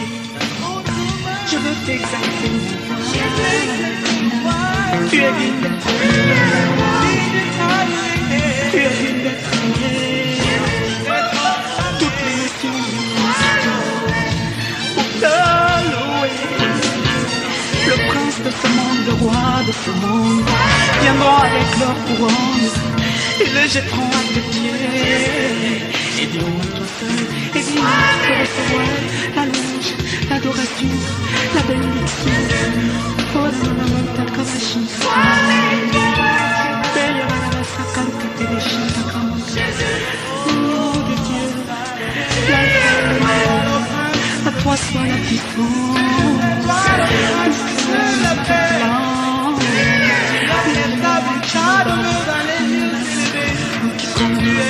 Toutes les dialectes de la terre. Jésus, tu es vivant. proclamer, sois célébré, sois glorifié.